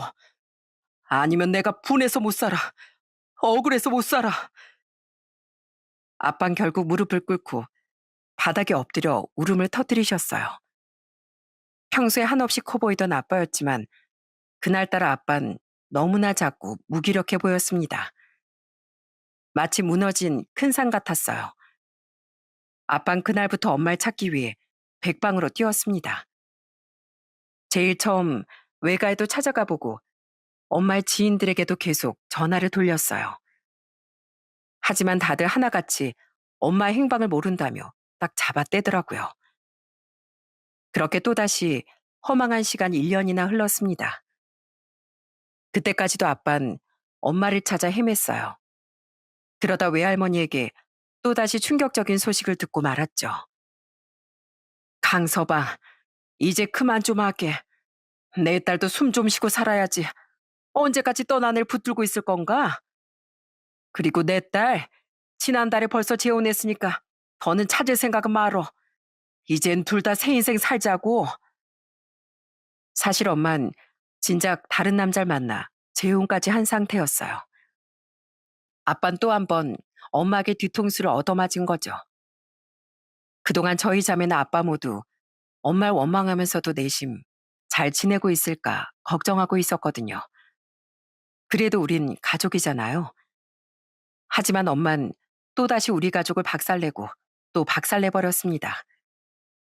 그때까지 엄마한테 받은 상처가 너무 커서 차라리 제 머릿속에서 엄마라는 이름을 도려내고 싶을 정도였어요. 아빠도 엄마의 재혼 소식을 듣자마자 이 사연에 다 적지 못할 정도로 엄청나게 힘든 시간을 보내셨답니다. 그러다 저희가 고등학생이 됐을 무렵 아빠가 저희를 앉혀놓고 말씀하셨어요. 그동안 너희 엄마를 미워하고 원망하느라 내가 너무 많은 시간을 허비한 것 같구나. 너희들 크는 것도 모르고 허송세월을 보냈어.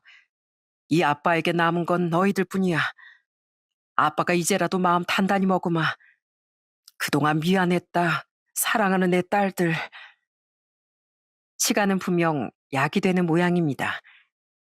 아빠 마침내 엄마에 대한 미련을 떨쳐내고 다시 운전대를 잡기 시작했어요.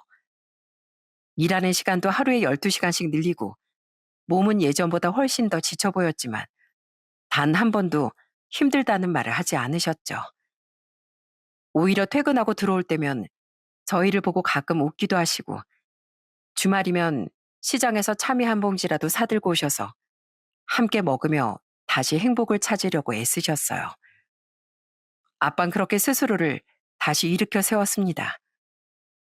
아빠에게 남은 건 정말로 저희밖에 없었고 그래서 더는 무너지지 않으려고 매일 성실하게 살아가셨죠. 제가 대학에 갈 땐 첫 입학금이라도 보태주신다며 그렇게나 열심히 달리고 또 달리셨습니다. 덕분에 저와 동생은 무사히 대학교까지 졸업하게 되었죠. 제 대학교 졸업날 저는 학사모를 아빠에게 씌워드리며 아빠를 꼭 껴안아 드렸습니다. 아빠, 그동안 저희 예쁘게 잘 키워주셔서 감사해요. 이 학사모는 순전히 아빠 덕분에 정말 아빠 덕분에 쓸 수 있었어요. 저 앞으로도 평생 아빠 딸로 아빠가 자랑스러워할 수 있는 사람이 될게요. 고마워요, 아빠. 아빠도 제 마음을 알아주시고 그저 토닥토닥 따뜻하게 제 등을 토닥거려 주셨습니다. 그렇게 아빠의 희생과 사랑 덕분에 대학을 졸업한 전 무사히 취업에 성공하고 직장 생활을 시작했어요. 그러다 친구의 소개로 지금의 남편을 만나게 되었죠. 남편은 굉장히 꼼꼼하고 계획적인 사람이었어요. 저는 예전 엄마에 대한 기억 때문인지 계획성 없고 그저 자유분방하게만 사는 사람을 좋아하지 않았거든요. 하지만 남편은 앞으로 인생 계획이 누구보다 철저한 편이라 그 점에서 전 굉장히 큰 믿음이 생겼습니다. 정은아, 나도 무작정 돈만 쫓는 삶은 살고 싶지 않아. 그래도 내가 사랑하는 가족이 언제 어디서든 안심하고 기댈 수 있는 삶, 그것만은 내 손으로 만들고 싶어. 그래서 지금부터 몇 년 안에 내 집 마련하고 부모님도 모실 수 있을 만큼 준비하고 또 열심히 일해 나갈 거야. 내 말 믿어도 좋아. 난 계획 하나만큼은 무슨 일 있어도 지키는 사람이니까. 무엇보다 남편은 5급 공무원이었습니다. 특히 5급 공채 합격한 수재였죠. 제가 남편을 높이 사는 건 단순히 직업이 좋아서라기보단 그동안 성실하게 살아온 남편의 시간을 존경하기 때문이었어요. 남편의 집안 분위기도 큰 문제 없이 안정적이었고 시부 역시 고위 공무원 출신으로 공직 생활을 준수하게 마무리하신 분이었습니다. 남편의 가족들은 공무원인 남편과 시부에 대해 굉장한 자부심을 가지고 있었어요. 저도 가족들끼리 서로를 자랑스러워하는 건 좋은 일이라고 생각했어요. 나 같아도 아들과 아버지가 같은 직업 가지고 성실하게 일하는 걸 보면 정말 뿌듯할 것 같아. 아직 두 분을 만나 뵙지 못했지만 당신을 보면 틀림없이 좋은 분들일 거란 확신이 들어. 그렇게 전 약간의 설렘과 기대감을 가지고 양가 부모님을 모시고 상견례를 진행하게 됐어요. 아빤 상견례 자리에 엄마가 없는 걸 내심 미안해 하셨어요. 아빠, 그런 걸 왜 미안해 하세요? 저한텐 아빠만 있어도 충분해요. 아빠가 지금까지 저희에게 주신 사랑과 희생을 누가 대신할 수 있겠어요. 저는 세상 누구보다 멋진 아빠를 둬서 정말 자랑스럽다고요. 아, 그러니까 어깨 펴고 웃으세요. 오늘 좋은 날이잖아요. 고맙다, 우리 딸. 네가 어느새 이렇게 커서 이 아빠보다도 훨씬 어른이 됐구나. 그래, 좋은 날이니까 아빠도 웃으마. 전 정말로 공석인 엄마의 자리가 부끄럽다거나 부족하다고 느껴지지 않았습니다. 저에겐 든든한 아빠가 있었으니까요. 그래서 예비시댁 어르신들의 직업이 아무리 좋다고 해도 택시 운전을 하시는 아빠가 전혀 부끄럽지 않았어요. 상견례 자리에서 예비 시모가 아빠의 직업을 물으실 때도 전 누구보다 당당하게 대답했어요. 저희 아버진 택시 운전을 하십니다. 그렇게 오랫동안 운전을 하셨는데도 무사고 모범 운전자세요. 비록 엄만 오래전에 이혼하시고 연락을 안 하고 지내지만 저나 동생 모두 아버지가 바르게 키워주셨어요. 하지만 아빠를 자랑스러워하는 제 대답에도 불구하고 예비 시모는 아빠가 택시를 운전한다는 것부터 몹시 탐탁지 않게 여겼습니다. 표정만 봐도 불만이 가득해 보였거든요. 택시 운전을 하신다고요? 음, 뭐 직업에 귀천은 없다지만 우리 집안 분위기랑은 좀 많이 다르네요. 그래도 요즘은 다들 수준이 맞는 집안끼리 인연을 맺는 경우가 많아서 저희도 좀 당황스럽네요. 예비 시모는 상견례에서 해서는 안 될 말들을 서슴없이 내뱉더라고요. 그 말을 면전에서 듣고 있는 저희 가족들 표정도 모두 굳어졌습니다. 아빠는 애써 미소를 지으며 물을 들이켰지만 그 손끝이 살짝 떨리고 있는 게 느껴졌어요. 남편은 애써 그런 예비 시모를 말렸고요. 어머니, 왜 그렇게 말씀하세요? 이 사람한테 전해 듣기만 해도 장인어른이 얼마나 정성으로 가족들을 책임지셨는지 아실 거예요. 그리고 어머니 말씀대로 요즘 세상의 직업에 귀천이 어딨어요. 하지만 전 테이블 밑으로 남편을 말렸습니다. 이 순간만큼은 제가 제 입으로 말씀드려야 할 것 같았거든요. 어머님이 어떤 점을 걱정하시는지 알 것 같습니다. 하지만 저희 아버진 평생을 성실하게 살아오신 분이세요. 저희 자매를 책임지느라 하루 12시간 넘게 운전대를 잡으시면서도 단 한 번도 불평한 적이 없는 분이세요. 그 덕분에 저도 건강하게 자라서 대학을 무사히 졸업할 수 있었고요. 저희 집안이 비록 가진 건 많지 않아도 정직하고 당당하게 살아왔고 앞으로도 그렇게 살아갈 겁니다. 그게 살면서 아버지께 배운 가장 소중한 가르침이고요. 전 언제나 저희 아버지가 자랑스럽습니다. 제가 이렇게 약간은 단호하게 말씀드리자 모두 말을 잇지 못하더군요. 그러던 그때 갑자기 시부가 크게 박수까지 치시며 저를 칭찬하셨어요. 이야, 우리 며느리 정말 똑똑하고 현명하구나. 사돈 어르신, 따님을 정말로 훌륭하게 키우셨습니다. 요즘 세상에 존경받는 부모가 되기가 정말 어렵지 않습니까? 우리 며느리가 이렇게나 효심이 깊고 생각까지 깊은 걸 보니 제 안 사람이 말실수한 게 더 부끄러워집니다.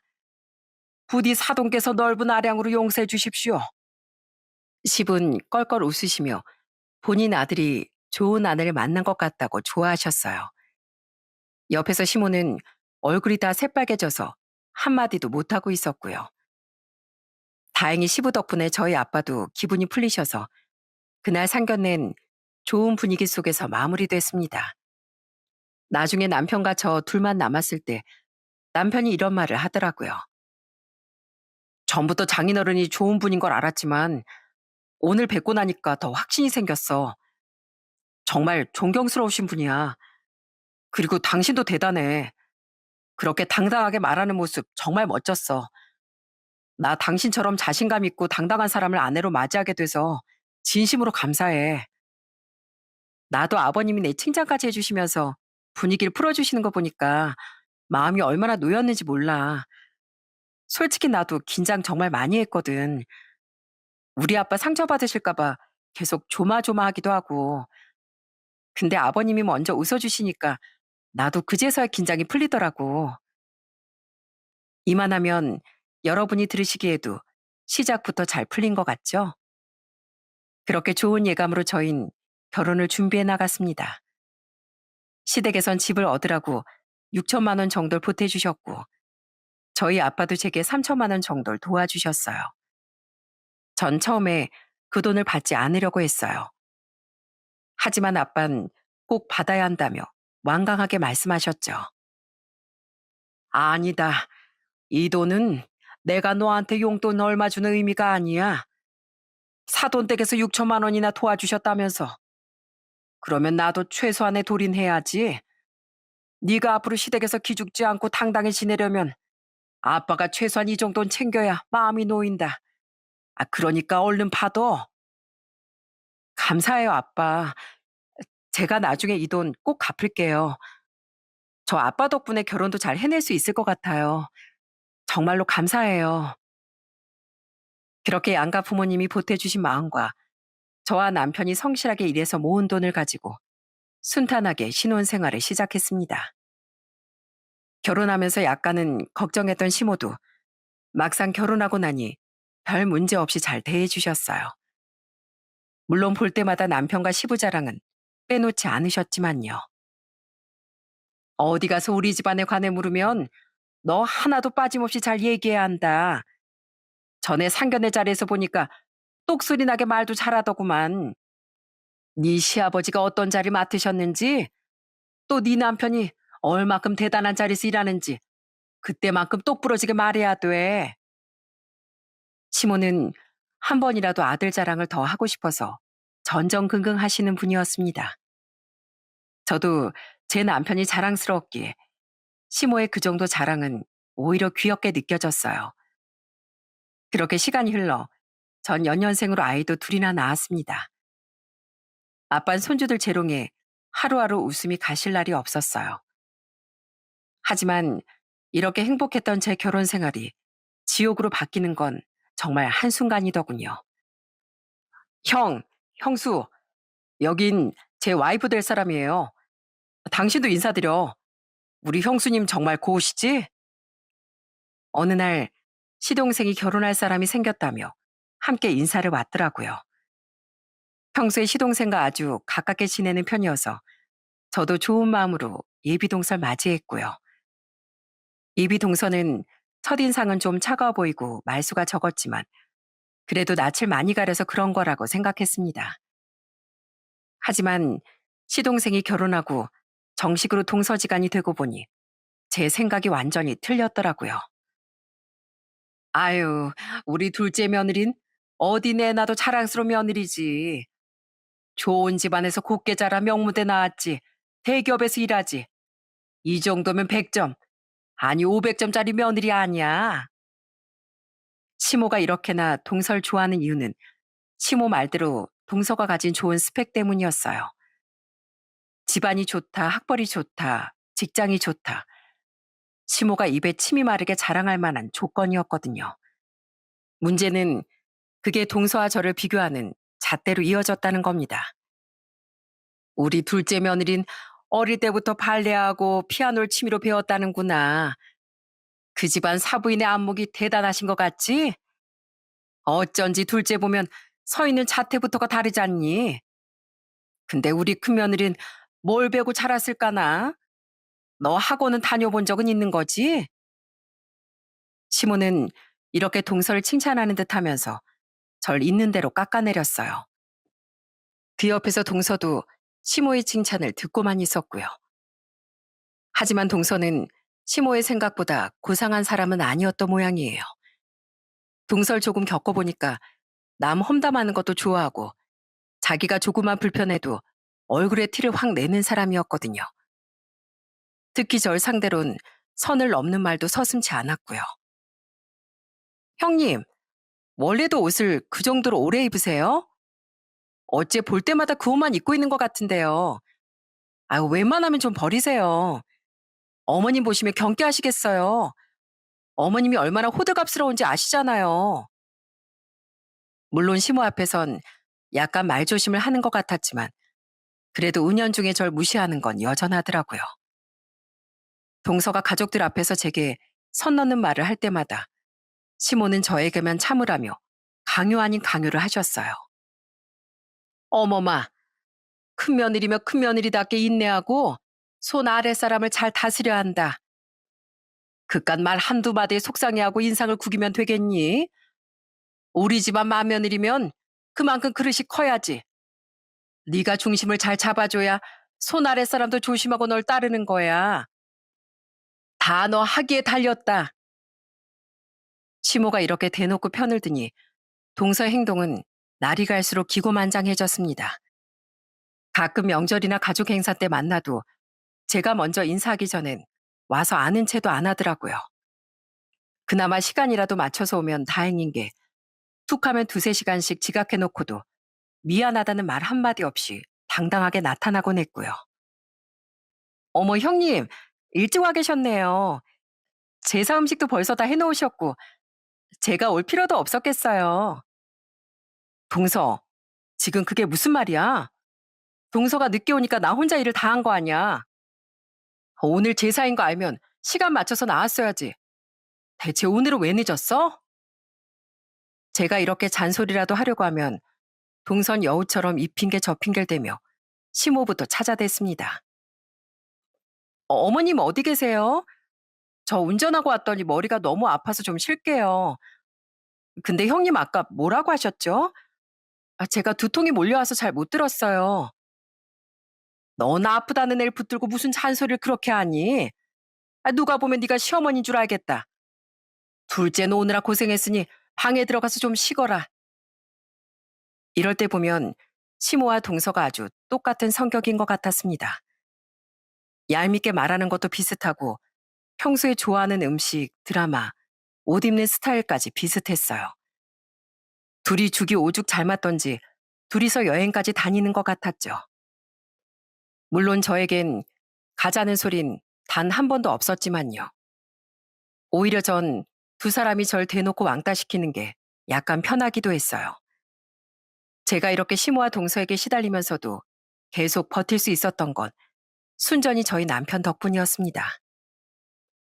어머니, 이번 명절엔 연휴도 짧고 이 사람도 저번 어머니 생신 때 고생했으니까 저 혼자 집에 갈게요.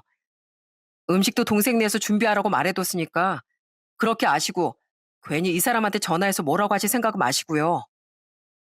시모는 남편이 이렇게 나오면 찍소리도 못하고 마지못해 알았다고 대답했습니다. 왜냐면 누가 뭐래도 시모에게 제일 소중하고 자랑스러운 사람은 남편이었으니까요. 그래서 가끔 남편에게 시댁에서 있었던 서운한 일을 털어놓기도 했어요. 그때마다 남편은 항상 제 편을 먼저 들어주었죠. 뭐? 또 그런 일이 있었단 말이야?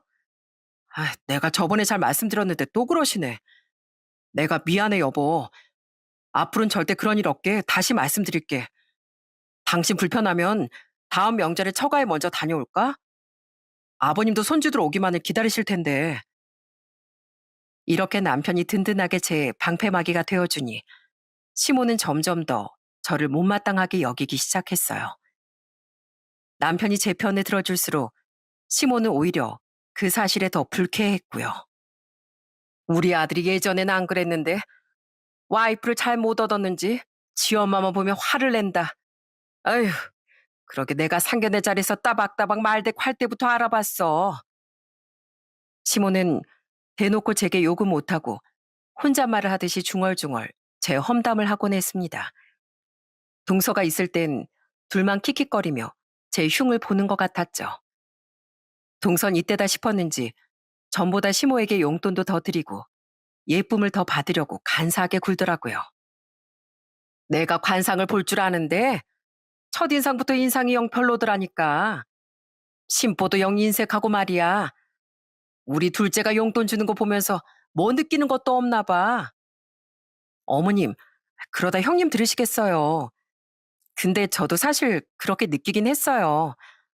역시 어머님하고 저하고 보는 눈이 비슷하다니까요. 제 뒤통수에 대고 둘이 대놓고 제 얘기를 하는데 저도 가만히 참고만 있을 수 없었어요. 저는 자연스럽게 TV를 켜고 드라마를 보는 척하며 혼자 떠들었죠. 어머, 요즘에도 저런 심호가 있네. 저렇게 며느리를 무시하고 험담하는 사람이 아직도 있나? 드라마가 너무 막장이다. 그리고 옆에 동사라는 사람도 진짜 웃겨. 젊은 사람이 무슨 사또한테 아첨하는 이방도 아니고 저렇게 간사하게 굴어. 저 드라마 작가 상상력 대단하다 진짜. 제가 이렇게 나오면 둘은 입을 딱 다물고 아예 방으로 들어가 버리더군요. 사실 시모가 이렇게까지 동서를 편애하는 건 동서가 주는 용돈 때문인 건 알고 있었어요. 하지만 둘 다 대기업에 다니는 시동생네와 아이가 둘인 저희 집이 같은 금액으로 용돈을 드리기엔 무리가 있었습니다. 그래서 대신 제가 더 자주 시댁에 찾아뵙고 명절이나 시부모님 생신 때마다 음식을 도맡아서 하기도 했고요. 하지만 시모가 그런 제 마음을 알아줄 리가 없었죠. 그렇게 서로 앙금을 쌓아가던 무렵 마침 시모의 생신이 다가왔어요. 어머님, 생신 축하드려요. 이거 적은 액수지만 맛있는 거 사드시라고 용돈 조금 넣었어요. 음, 고맙다. 근데 넌 내가 밥도 못 사 먹고 다닐 것 같니? 참 별 걱정을 다 하는구나. 용돈은 고맙게 받으마. 전 시모에게 50만 원을 넣은 봉투를 내밀었습니다. 시모는 쌀쌀맞게 대하긴 했지만 그래도 얼른 용돈을 챙겨가셨죠. 그리고 역시나 그날도 늦게 나타난 동서는 상상도 못할 선물을 내밀었습니다. 어머님, 이거 제 선물이에요. 어머님 친구분들은 민크꽃도 한 벌씩은 다 입고 다니신다면서요. 제가 이거 구하려고 발품 좀 무지 팔았어요. 이거 자그마치 2천만 원이에요. 2천. 그래도 어머니께 드리는 선물인데 아무거나 막 사드릴 순 없죠. 동서는 무려 2천만 원짜리라며 밍크코트 한 벌을 내밀더라고요. 저도 심어도 눈이 휘둥그레질 수밖에 없었죠. 웬만한 차 한 대값 밍크 코트라니까 저도 대체 어떤 퀄리티인지 궁금해져서 슬쩍 옆에 가서 코트를 만져보았어요. 그때 시모는 밍크의 넋이 나가서 절 신경도 안 쓰더라고요. 이게 2천만 원이라고? 예, 너 너무 무리하는 거 아니냐? 그래도 코트가 윤기가 나는 게 정말 고급스러워 보인다, 얘. 아, 내가 아까워서 이걸 어떻게 입고 다닐까 몰라. 동서 말대로 좋은 밍크 코트 맞는 것 같은데 아무리 봐도 그 정도 가격대로는 보이지 않더라고요. 제가 아무리 미워도 의류 사업을 하던 외삼촌이 있었잖아요. 그때 저희 외삼촌도 밍크나 가죽 제품을 참 좋아하셨거든요. 그때 외삼촌에게 매번 듣던 말이 있어서인지 동서가 내민 그 밍크 코트를 본 순간부터 제 머릿속엔 외삼촌의 말이 계속 맴돌았습니다. 밍크는 만져졌을 때 결이 일정하고 부드러우면 그게 진짜 좋은 거야. 반짝인다고 다 명품이 아니야. 요즘은 코팅으로 광택내는 싸구려도 많거든. 하지만 그때 시모의 표정이 이미 그 코트에 홀딱 반해버린 얼굴이었기에 차마 그 앞에서 진짜 얼마짜리인지 물을 수는 없었어요. 시모와 동서는 이런 제 마음을 아는지 모르는지 또다시 제 험담을 하더라고요. 아이고, 정말로 고맙다, 얘. 내가 거지도 아니고, 누군 50만 원 주고 밥 사 먹으라고 하던데, 우리 둘째 며느리가 내 체면을 살려주네. 아이, 별 말씀을요, 어머님. 형님, 형님도 돈 쓰실 땐 좀 쓰세요. 아주버님이 돈도 잘 버실 텐데, 가만 보면 우리 형님 정말 알뜰하시다니까요. 그렇게 둘은 하하호호 좋다고 웃었고, 저는 계속 찜찜한 마음을 가지고 있다가 집에 돌아와서 동서가 2천만 원이나 주고 샀다는 옷 상표를 검색해 보았어요. 그러다 검색 결과를 보고 정말 깜짝 놀랐습니다. 동서가 그 값을 주고 샀다던 밍크 코트는 무려 10배나 뻥 튀겨진 가격이었거든요. 아무리 신상품으로 후하게 줘도 200만 원짜리 코트였더라고요. 물론 200만 원도 적은 돈은 아니었지만 그래도 딱 봐도 시모가 메이커에 대해 모르는 것 같으니 그 점을 이용해 가격을 부풀려 말한 게 분명했습니다. 시모는 동서의 허풍을 전혀 눈치채지 못하고 겨울 내내 그 밍크만 입고 다녔어요. 사실 저희 시모가 덩치가 엄청 큰 편인데 그 거구의 시모가 톨코트까지 입고 다니니 정말 한 마리 곰이 따로 없더라고요. 시부는 그런 시모를 볼 때마다 당장 그 옷 좀 벗으라며 성하였고요. 당신 그 코트 입고 산에 갈 생각은 하지도 마. 그러다 사냥꾼들이 곰인 줄 알겠어? 왜 당신 덩치에 어울리지도 않는 옷만 입고 다녀? 아무리 며느리가 사줬다고 해도 말이야. 당장 그 옷 안 벗어? 당신 이게 얼마짜리 줄 알고 그러는 거야? 이거 둘째가 2천만 원이나 주고 사준 거라고. 알지도 못하면서 난리야.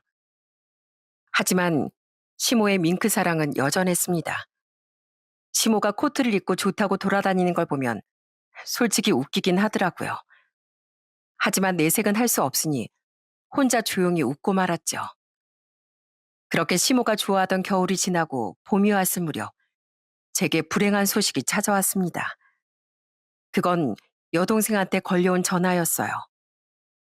언니, 큰일 났어. 아빠 쓰러지셨어. 지금 당장 병원으로 와. 수화기 너머로 여동생은 울고 있었습니다. 전 당장 하던 일을 멈추고 바로 병원으로 뛰어가려고 했어요. 다행히 결혼 전인 여동생이 아빠와 함께 살고 있었기에 뇌경색으로 쓰러진 아빠를 빠르게 발견할 수 있었죠. 아빠가 평소에 지병으로 혈압도 높으시고 당뇨도 있으셨거든요. 그런데 운동량은 적고 매일 앉아서 운전만 하시니 갑자기 쓰러지시는 것도 무리가 아니었겠죠. 그런데 하필 그날이 동서 생일이라 저녁에 가족 모임이 있었거든요. 전 급히 시모에게 전화를 걸었습니다. 어머님, 큰일 났어요. 저희 아빠가 갑자기 쓰러지셔서 병원에 실려가셨대요. 다행히 옆에 제 여동생이 있긴 한데 저도 빨리 가봐야 할 것 같아서요. 뭐? 지금 간다고? 그럼 이따가 네 동서 생일 잔치는 어쩌고? 병원에 네 동생이 있다고 하니까 밥만 먹고 가면 안 되겠니? 저는 그 순간 시모가 제 식사 걱정을 하는 줄 알았습니다. 하지만 시모의 의도는 그게 아니었어요. 아니 이거 몇 주 전부터 식당 예약한 건데 네가 갑자기 빠지면 어떡하니? 정말 경우가 없구나.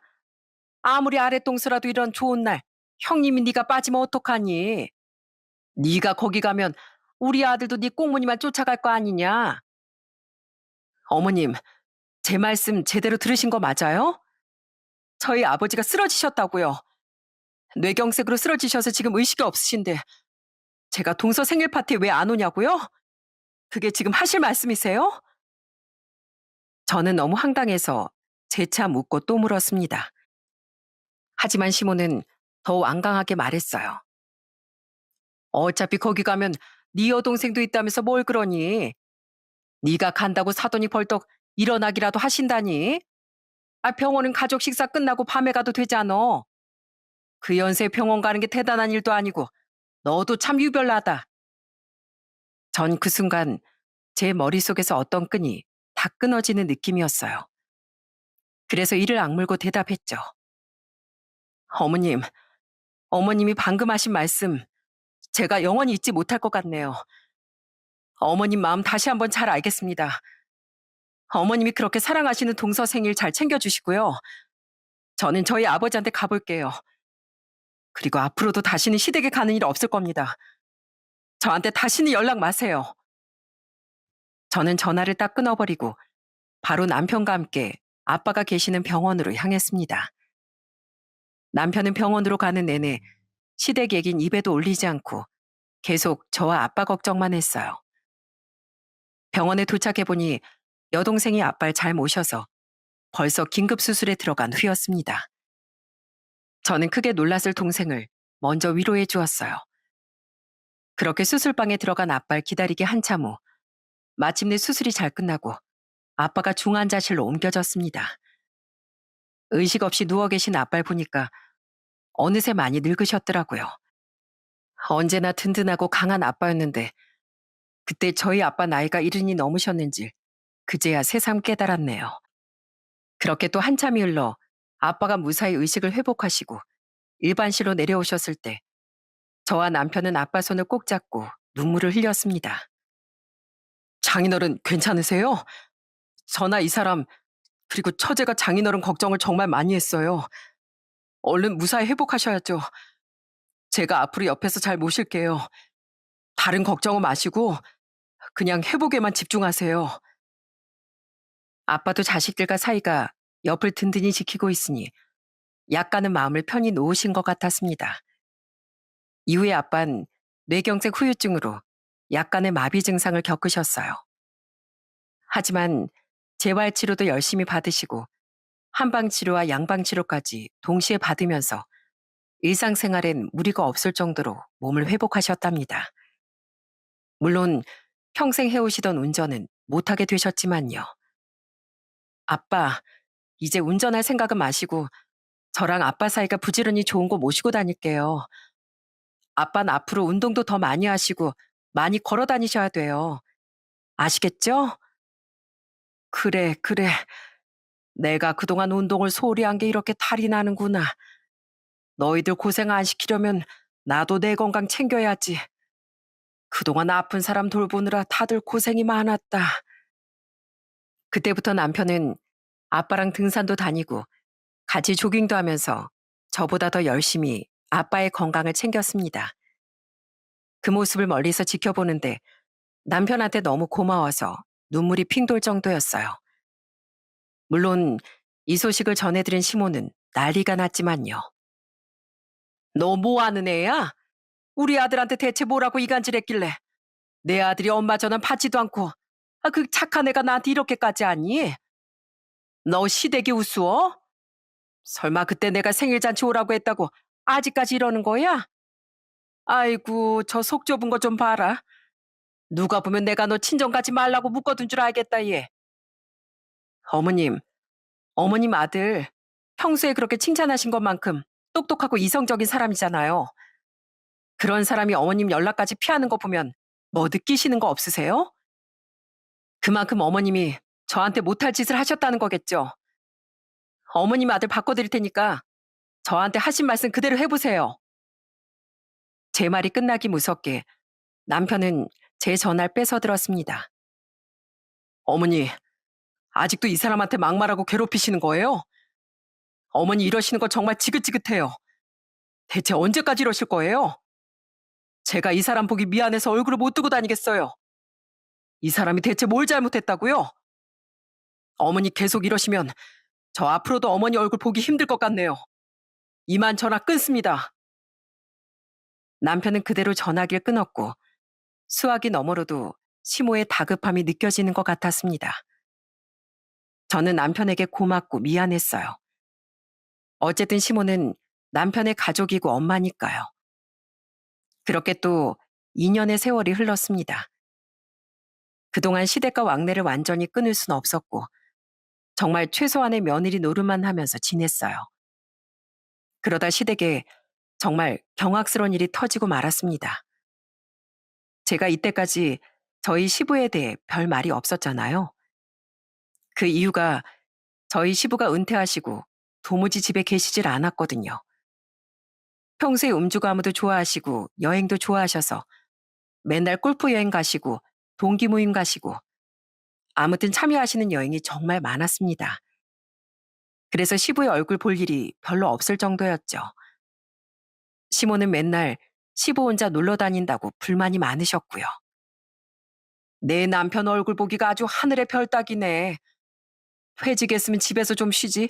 무슨 바람이 들어서 저렇게 놀러 다니나 몰라. 하여튼 체력도 좋아, 체력도. 하지만 전 시부가 시모를 쏙 빼고 혼자 놀러 다닌 이유를 알고 있었어요.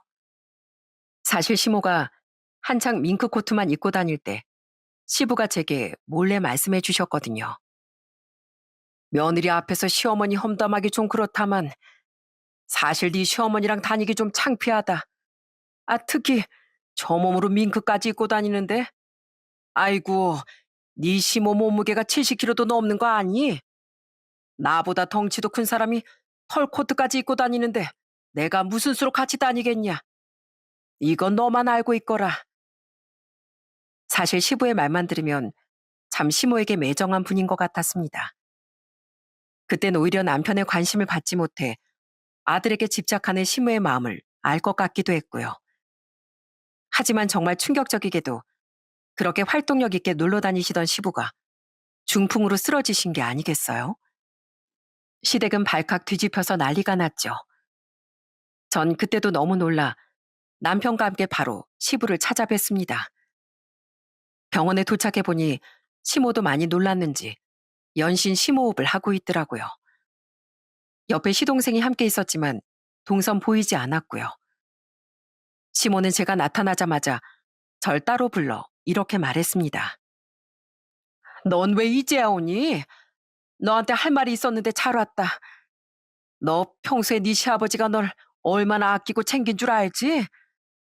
오죽하면 상견례 때 너 말 잘했다고 박수까지 쳤겠어. 그러니 앞으로 네가 네 시아버지 좀 챙겨라. 네? 어머님 그게 무슨 말씀이세요? 제가 어떻게 아버님을 챙겨요? 어머님이 멀쩡히 계시잖아요. 물론 제가 당연히 병원에도 자주 오고 챙기겠지만 그래도 제가 아버님을 맡아서 간병하긴 어렵죠. 아유 못하긴 왜 못해. 네 시아버지 쓰러져서 해롱해롱한 그 순간에도 큰 며느리만 찾더라. 난 평생 네 시아버지 관심도 못 받고 지냈는데 너한텐 친딸처럼 대하지 않았니? 그러니 네가 돌보는 게 맞지. 네 시아버지하고 난 사실 이혼만 안 했지 남남이야 남남. 시모는 정말 말도 안 되게도 제게 시부를 떠넘기며 큰 며느리니까 간병을 맡아서 하라며 고집을 부렸습니다. 뒤늦게 슬쩍 나타난 동선은 아마 이 순간을 기다렸나 봐요. 동선 옆에서 시모의 말을 거들더라고요. 형님, 어머님 말씀이 틀린 것도 아닌데요, 뭘. 형님 맏며느리잖아요. 맏며느리로서 모범을 보이셔야죠. 아버님이 형님을 얼마나 예뻐하셨다고요. 아픈 시아버지 앞에서 가족들끼리 다투고 싶진 않았지만 상황이 이쯤 되자 저도 할 말을 해야겠더군요. 어머님도 참 짠하세요. 아버님의 사랑도 관심도 못 받으셨다고 그동안 아들 며느리한테 집착하신 거예요? 근데 어쩌죠, 어머님? 어머님이 그렇게 믿고 의지하시는 동서가 명절 내내 어머님 험담만 하고 있던데요. 아무래도 편을 잘못 고르신 것 같네요. 명절에 누구랑 그렇게 통화하는 줄 몰라도 늙은 노인네가 밥만 축낸다고 밥을 한 사발 먹고도 간식을 그렇게 찾는다고 욕하던데 못 믿으시겠으면 제가 통화 녹음한 거 들려드려요? 그리고 어머님이 보물처럼 아끼는 그 밍크 사실은요. 그때 제 입에서 밍크 얘기가 나오자 동선 갑자기 제 입을 가로막으며 딴소리를 해댔습니다. 하지만 전 아랑곳하지 않고 말을 이어나갔죠. 그 밍크 코트 2천만 원짜리 아니던데요. 아마 어머님 친구분들도 그 정도로 좋은 밍크 아닌 거 아시면서도 눈 감아 주셨을 거예요. 어머님이 창피하실까 봐서요. 시모는 제 말을 듣고 눈이 믿을 수 없게 휘둥그레해지더니 곧바로 동설 쥐잡듯이 잡기 시작했습니다. 너 지금 그게 무슨 말이냐? 둘째 네 입으로 직접 말해봐. 큰애가 말한 게 다 사실이야? 그동안 네가 날 기만한 게 사실이냐고. 어, 어머님, 제 말 좀 들어보세요. 그 코트가 원래는 2천만 원이 맞는데 그때 마침 세일했던 거예요. 어머님 제 말 안 믿으시고 형님 말만 들으시는 거예요? 그거 세일해서도 제 월급보다 비싼 거란 말이에요. 그렇게 사이좋던 시모와 동서가 서로 말이 많이 틀리니 싸우는 걸 보니 정말 기가 차더라고요. 저는 그런 둘을 뒤로하고 고요하게 잠들어 계시는 시부를 배웠습니다. 시부가 깨어나시면 제일 먼저 평소처럼 고생 많았지 우리 며느리 저 두 사람하고 놀지 말고 나랑 놀자 하고 웃어주실 것 같아서요. 그 이후로 아주 오랜 시간이 흘러 시부는 다행히 병상에선 일어나셨지만 전처럼 일상생활은 불가능해지셨답니다. 여행 좋아하시던 시부가 얼마나 답답하실까 싶었지만 평소에 그 화통하시던 성격은 그대로시더라고요. 시부는 약간 어눌해진 말투로 시모에게 호통을 치셨습니다. 내가 당신이 그동안 며느리들한테 무슨 짓을 했는지 다 들었어. 내가 쓰러졌다고 당신은 안심했겠지만 내가 다 알게 된 이상 가만히 있지 않을 거야. 나 이대로 안 죽어. 시부는 남편의 도움을 받아 평소에 시모가 쓰고 있던 카드를 끊어버리고 통장까지 압수해버렸습니다. 시모는 평생 전업주부로 사셨는데 시부가 돈줄을 딱 끊어버리니까 어쩔 줄 모르고 생활비를 구하러 다니더라고요. 틈만 나면 동선에 가서 돈 얘기를 하고 제 험담을 하니 동서도 이젠 지쳤는지 이제 시모 전화도 안 받는다네요. 저는 하필 양가 아버님이 건강이 안 좋아지셔서 지금은 남편과 함께 두 분을 모시고 좋은 곳으로 요양을 다니고 있습니다. 가끔 몸이 힘들긴 하지만 두 분의 든든한 아버지가 제 편인 걸 알고 있기에 마음만큼은 참 편하네요. 사돈 어르신, 제가 애들한테 짐이 되면 안 되는데 몸이 이렇게 돼서 참 유감입니다. 그래도 우리 며느리 고생 안 시키게 운동도 열심히 하고 치료도 꾸준히 받고 있습니다. 아닙니다, 사돈. 저도 몸이 이 지경이 되긴 마찬가지인걸요. 저도 우리 사이가 고생해준 덕분에 그래도 지금 편안하게 지내고 있네요. 전 조용히 두 분의 대화를 들으며 가만히 웃었습니다. 그동안 저와 우리 가족이 겪은 모든 일이 떠올랐거든요. 그땐 너무나 고통스러웠는데 지금은 이렇게 서로를 존중하고 감사할 줄 아는 사람들이 곁에 남아있더라고요. 어떻게 보면 정말 감사한 일이죠. 저는 시댁에서도 친정에서도 결국 사람을 살게 하는 건 돈도 체면도 아닌 진심이라는 걸 뼈저리게 깨달았답니다. 누군간 가면을 쓰고 누군간 거칠애로 관계를 이어가지만 결국 끝까지 곁에 남는 건 진정으로 사랑하는 사람들이더라고요. 전 오늘도 진심을 다해 두 분 아버님이 다시 건강해지시길 바라고 있습니다. 여러분도 항상 건강하시고 늘 행복하시길 응원할게요. 들어주셔서 감사드립니다.